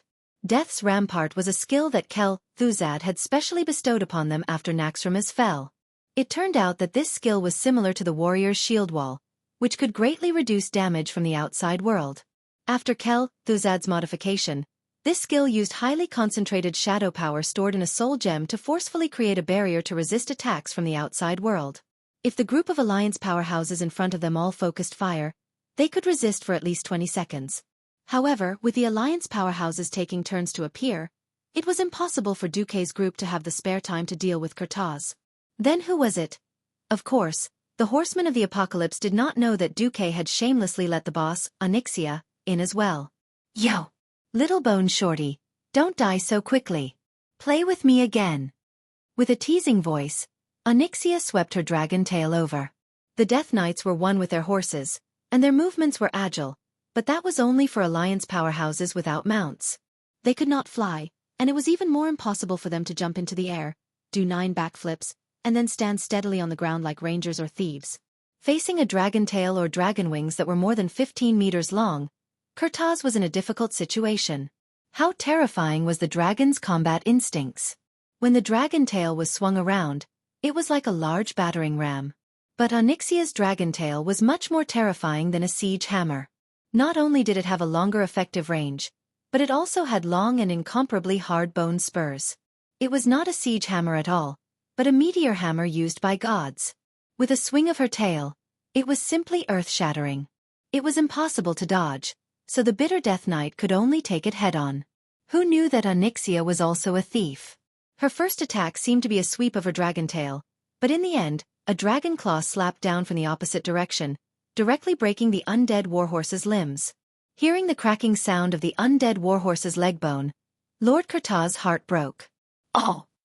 Lord Kurtaz took out a battle axe from his portal bag and slashed at the dragon's claw, but the dragon's tail arrived again. Hi! Watch my black dragon home run. Onyxia smirked and sent Kurtaz flying with a swipe of her tail. Kurtaz was a dwarf paladin when he was alive, and after he died, he was just a dwarf that needed to be killed. As a result, he was directly smashed into the steep and solid wall by the dragon race's tremendous strength. The huge impact almost made him fall apart on the spot. He slid down the wall, but before he hit the ground, the huge dragon wings had already smacked him. The impact, which was enough to shatter an ordinary professional into pieces on the spot and measured in tons, instantly slammed half of his body into the wall. Yo! Could it be that after slapping the wall, you can't even pull it out? Onyxia grinned sinisterly. Although she had already obediently become Duque's mount, as a black dragon who came from the evil faction and had a bad heart, she had accumulated a lot of pressure, and now was a good time for her to vent. Shaking her head, the black dragon princess said, It seems that I've also been taught badly by that damn master. Why is my mouth full of his lines? Kurtaz struggled. I swear allegiance to the great Lich King. Wah! Before the miserable horseman of the apocalypse could finish speaking, he was smacked by a dragon's tail, and he was directly smacked into the death barrier state. Bull*T. You actually want such a beautiful me to be an ugly bone dragon. Bone shorty. Congratulations. You've angered me. Onyxia showed off her female might. She did not know that according to history, she would later really be resurrected by her father as an ugly undead dragon. However, the throbbing of fate was like a magical sixth sense that constantly tugged at her heartstrings. telling her that only Duque could escape this nightmarish fate. She couldn't help but attack even more fiercely. When Onyxia went to bully the noobs, Duque finally formed the attack cycle of his dreams. The 15 heroes split into 3 attack groups, and attacked the remaining 3 horsemen in a wave formation. Duque followed Magni, Riadeline, Sylvanus, and Vanessa. Duque, are you here to obstruct the great cause of our master again? Why can't you see through it? Only death is eternal, Rivendell roared, attempting to use his signature greatsword to slash at Duque. Duque was annoyed by this brainwashing roar, and immediately retorted, Bullsh*T, what's so good about the undead tribe? If you have the ability, ask Arthas to nurture a low-level skeleton soldier into a Death Knight. How dare you ask your grandfather to join a race that has no future? Ignoring Queen Sylvie's laughter, Duque continued to complain in his mind. This isn't a game, where you can train a puny level 1 Forsaken to level 110 like a player. Bones could be leveled up, but that didn't hold true in the world of Azeroth. One's aptitude in life determined one's potential in death. If one was trash in life, they could only be cannon fodder in death. Therefore, to a Lich King fanatic like Rivendell, Duque only had one thing to say to him. You'd better die early, don't obstruct the planet's rotation. Unfortunately, as long as Duque didn't break into the realm of divinity, he wouldn't be immune to Rivendell's mark. After stacking up 4 layers, Duque led his party away. Of course, in the original version, the simplest strategy against the 4 horsemen was to have 4 tanks tank the boss while 1 tank took over. However, Duque cheated by splitting the 4 horsemen into 4 separate spaces. He even used a teleportation door as a means of movement, thus simplifying the strategy. Don't run! Seeing that Duque and the rest were trying to escape, Rivendell naturally gave chase. However, chasing didn't mean that he could catch up. Magni slammed his hammer on the floor, and the shattered tiles emitted the distinct power of thunder. The intense arcs of electricity forced Rivendell to slow down. A heroic warrior was this simple and violent when he acted shamelessly. Not only that, there was also Duque's decelerate. The two of them made Rivendell's movements as slow as a snail. By the time he regained his mobility, the 5 fleeing fellows had already jumped into the teleportation door and disappeared. Almost at the same time, less than 40 yards behind him, the 5 fellows jumped out from another teleportation door. Taking turns. You're tuning in to the Xueqi's Martial Arts Saga YouTube channel. Don't forget to subscribe and join us on this journey to catch the most captivating stories.